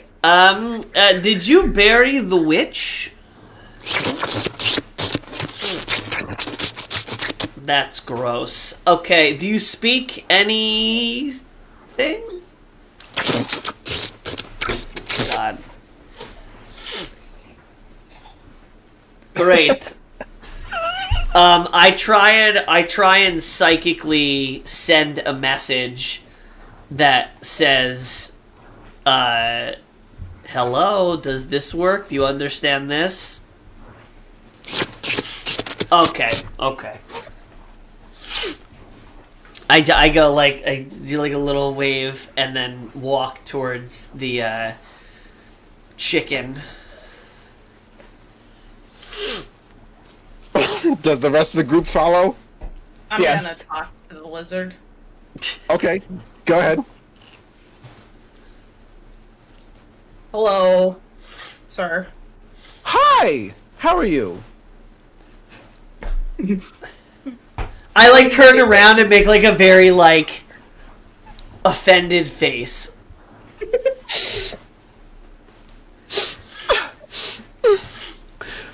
Are you here to see her? Yes. She's over there. Did you know her? Yeah. We were close. Is he Sorry. pointing? Did he point to the chicken? No, to the grave. Okay. Did you bury her? No, I'm just here waiting for someone. Who are you waiting for?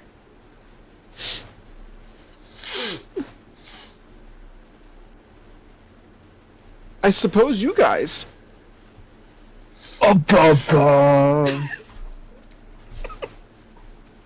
Well, we're here. Yeah. You should go to the grave. How did she die? That's not really sure. She can tell you. She can tell us. Just go to the Just go to the grave. Thank you.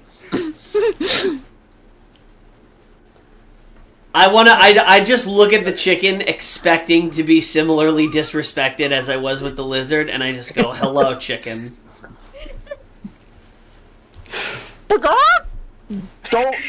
Don't mind me, folks. I was paid to be here. I was waiting for your arrival. Waiting for our arrival? You are all her friends, right? I shake my head. Yes. At the nodding of your head, this chicken starts to play a tune. Soundboard, graveyard. Graveyard chicken dance.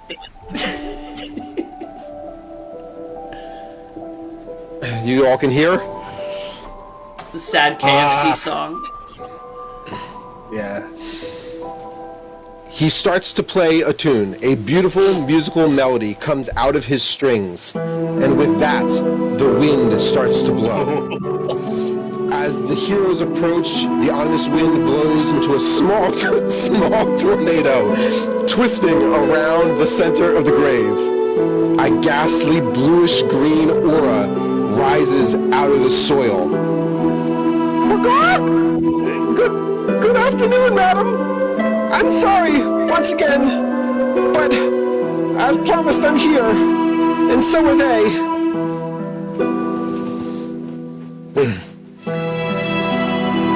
chicken who's telling this tale to everyone in the bar is this chicken. This is the chicken who started the story. The music is so loud, by the way. I love it. This is so dramatic. This is so dramatic. The chicken's like, chicken bow. You're just freaking soloing this right now. Is this good? Yes. Is that better? The chicken rolled a 20 on performance. Yeah, absolutely, dude. I'm so. So this is Chicken Meat the Bard, who you met at the very beginning of the story. The bluish-green Earl swirls and spins, taking shape of an undefined but female human form, and speaks, but not a sound that can be heard, but more of a voice that can be felt inside of each of you in unison.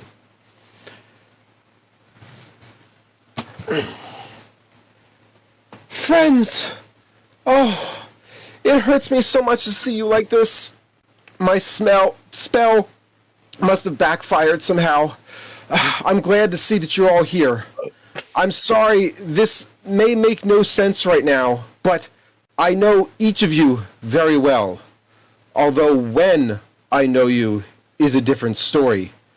Somehow the spell brought back younger versions of you. Much younger than what I intended. And while I cannot divulge too much of our future, spoilers, you know, my past, we have fought side by side together. We helped to right injustices and save many friends from horrible things. In our years apart, I have allowed old age to take me, as time does, and we've all been led down different paths. But I hope not apart from the bonds of friendship that we share. I need you to know that I brought you to this time and to this place with a very serious purpose. As you can tell, I'm dead. I brought you all here to help me discover why. It is something to do with the children. The bodies you possess are just vessels to help you get here. Now that your spirits are here, I can bring your body through to your rightful place. This place is called by the locals Isles of the Threads. I know it as the 10th Kingdom from the history books. This is a middle realm, a realm between worlds. Its existence was once told to me long ago by a beloved fairy tale from a friend. I came in search of peace and found this magical place. I found it through the 7 archways, the doorways of travel. If you find these archways, you guys will be able to get home. But I think saving the children and discovering my murder comes first. Pull on that string. Pull on the children. They can help you. As old as I was, I am not dumb. Being a druid oracle, I foresaw my death and made many amounts of research and planning with my crystal ball to put several things in order. My magic is much restricted, so the fact that you are all here is a miracle in itself. I spent a great deal of time of preparing for what I knew my murder to be. I only have a few moments left. I don't want to be interrupted by the caretaker. At this moment, the ghostly figure floats down to Vittoria. I'm sorry for your loss. I truly am. The spirit reaches down and touches her hand, and then gasps. You are so young you don't even have your ring yet, child. Oh, the scars haven't touched your face. You have time. When you find him, love him strongly. You won't have much long time with him. And then the spirit turns over to Diox. She lays a hand on his face, kisses you gently against your cheek. You're going to get old one day. Just know, just know, your truth strength comes from your heart, and it's not always tied to him. Remember that. Nature is your ally. As well, let the plants heal you the way I once did. And in this moment, Deox, you yet again hear a strange but familiar voice to you. Who does she think? Oh, never mind.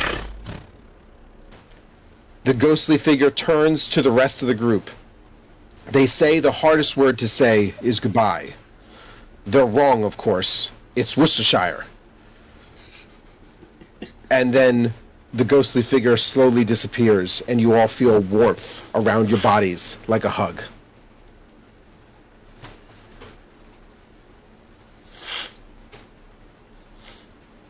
I like hugs.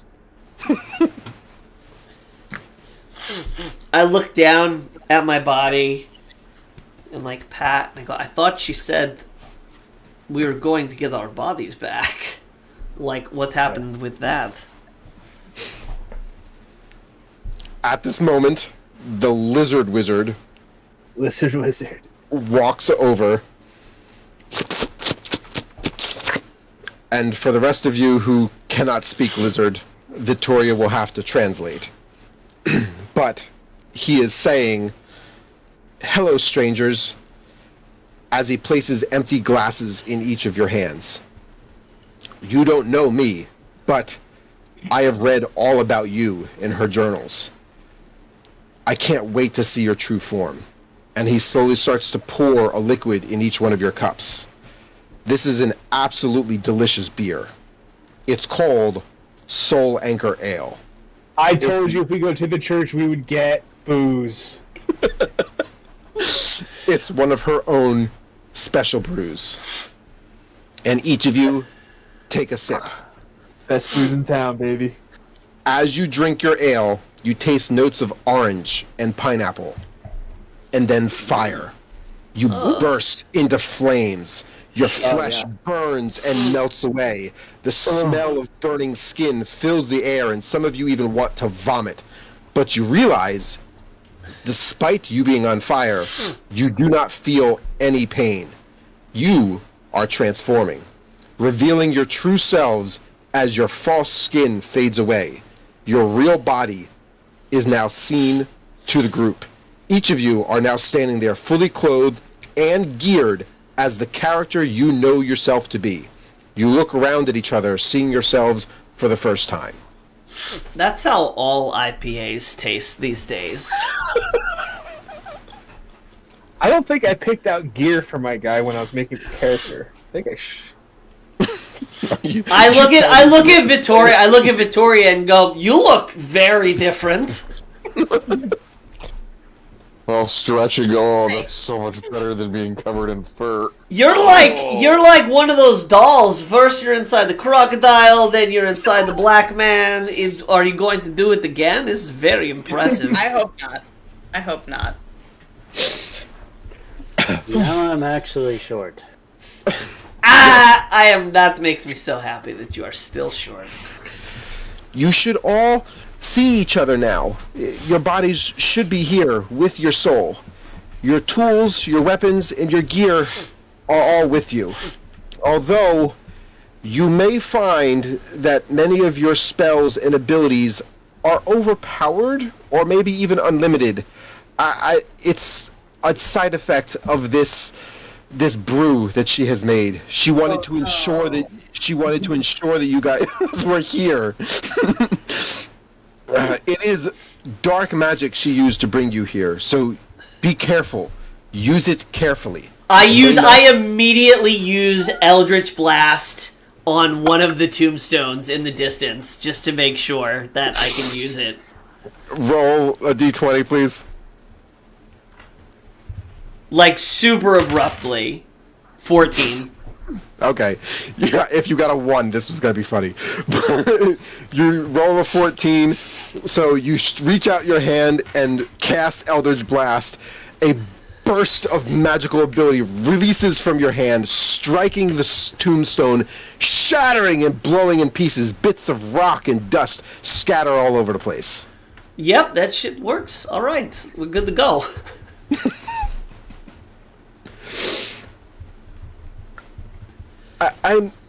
I'm so sorry for your guys' loss. Although she wasn't sure that you guys would know her. I only heard parts of her speech, but just know I'm here to help if I can.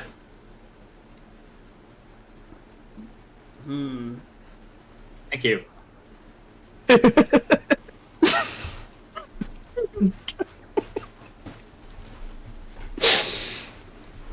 Is that chicken still around?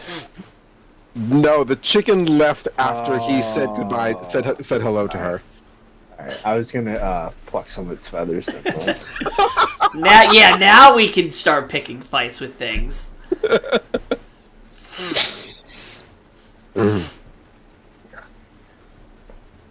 I don't have much, unless you have questions for me. She used to live in the cottage that's just north of here. If you want to go ahead and walk up the path, I'll be around shortly. I want to say my last respects before I leave. Yeah, let's go put a bid in. I got money now. Outbid that fucking rat. Were we supposed to pick out weapons that we had standard to our character? Or was that supposed to happen? Yes. I don't think I did. Can you see on my thing if I did? If you didn't, I can force them onto your character.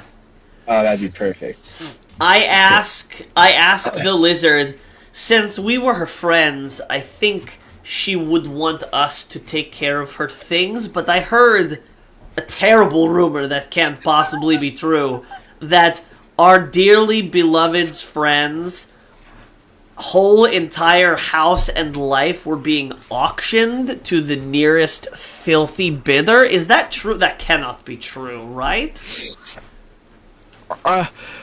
Unfortunately, yes. With her death, there's nobody left who owns the property, and with the way the kingdom is being ruled now, the goblins took charge of making sure that everything was sold.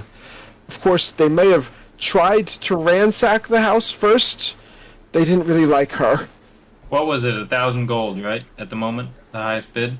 The lowest bid I last heard was 1,000. Yes, but I've been here waiting for you guys, so I don't know. Okay. All right. Yeah. Well, whatever the highest bid is, that's fine. Let's go take the shit. Yeah, let's walk up to the... Let's go take it. I want to... It's probably already ransacked, but let's check it So out. you guys want to leave the Is that how we walk? the graveyard, and you guys want to walk up the path to her cottage. Mm-hmm.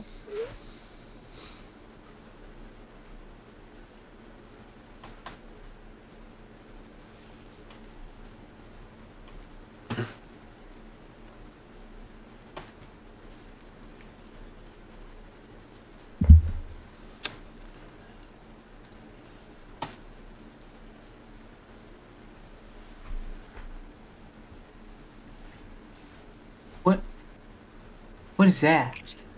This Yeah. this is one of the many stone gargoyle statues that are around the town that Deco, I believe, had saw in his inspection around the property, when he was on the hill. They are covered in moss and mushrooms, and they look very old and historic. I see. Can I attempt to psychically communicate with the gargoyle as we pass by, just to make sure it's not sentient? Go ahead and roll. Just roll a d20. Yeah, 2. it's a stone statue. Okay. Damn. I was getting excited. So, hold on. So this is the witch's old property, right? Correct. I don't know how everybody feels. This was the natural stopping point that I had. I know Dexo was very tired. Yeah, it's Yeah. almost... I got it. Dude, we've been at this for a while. The stream is at 3 hours and 48 minutes. So I'm okay to break here. We can break. I Okay. also need to figure out what equipment I'm supposed to have in the beginning. Well, your That's character how has a knife Oh, in his picture. rope dart. Oh, that's supposed to be a dagger. It's supposed to be a dagger and a. It's the skinning knife. What's It's the the rope name dagger. What's the name of the? Yeah, I have a rope dagger now. But what's the name of the What when you're not jousting when you're Oh, I can't. What's the sport? With the swords? Why am I not? Fencing? Fencing. Yeah. What do you use when you fence? Oh, Not a saber, a rapier. Yeah. That's what I have. That's what I was supposed to have. Ah, okay. Equipment. So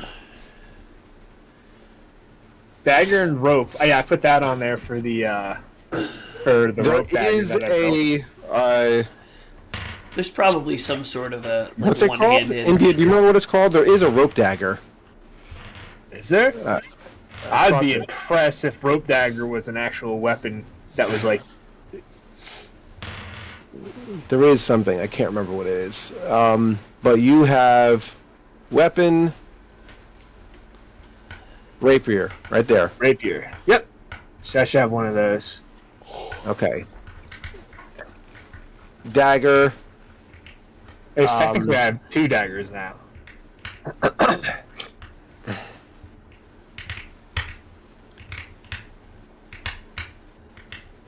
Actually, I will remove one of these. Remove item. What is this? It's an uncommon dagger. And this is a dagger that was purchased, so I'll add it. It's an advanced dagger versus the regular dagger you have. Advanced. It's just a hunting knife. Sure. That was just a basic. Well, yeah, it could be whatever you want it to be. Is hunting knife a thing on here? No. Yeah. And 0 gold coins. All right, broke. Corporal, you want to close us out here and we'll end the stream? Oh, we're still streaming. It looks like Dexo left already. Good. I did not appreciate his shortness, both in height and in conversation with me, meaning rude. It's a pun on the word short. So, I assume you are still live on your end? Yes. Okay, so everyone who is watching and for the recording that's left over, this was the first chapter of the threads between the Nintendads campaign. I assume that we all want to continue this story, and I assume that at some Oh point my we'll stream god, it. yes. Jesus, Jason, can we just give a little golf clap, everyone? Oh, Jason, yes. For the 10 out of Cheers 10. to the The DM. map, the acting, the Absolutely. soundboarding. No, absolutely. I did not know we were getting this right now. This. I This is- tried this to is meet a expectations. I hope I succeeded. Oh, dude. Oh, yeah, That's out a of the great park. voice actor. Yeah. No, Thank you, Jeremy. I'm committed. I'm committed. All right. So we may leave a troll asleep in a cave somewhere, and the group of us will continue. Or if Brian is available, then we'll take him along. Leave him. Leave him behind. We can stop here if you'd like, and then we will try to come back once a month at the longest gap in order to continue the story. Oh yeah. Sound good? Sounds good. Thank you, everybody. Tom, if Tom In is the still stream. awake, Tom's probably watching the sunrise over Yeah, I the know. UK right now. But yeah, thanks everybody for coming through. I see there's still people in the chat, so thanks for hanging late Thank with you, us. everybody. That's crazy. Yeah. That's crazy. All right, good night, everybody. Thank you. Bye. All right, stream is Four ended. hours.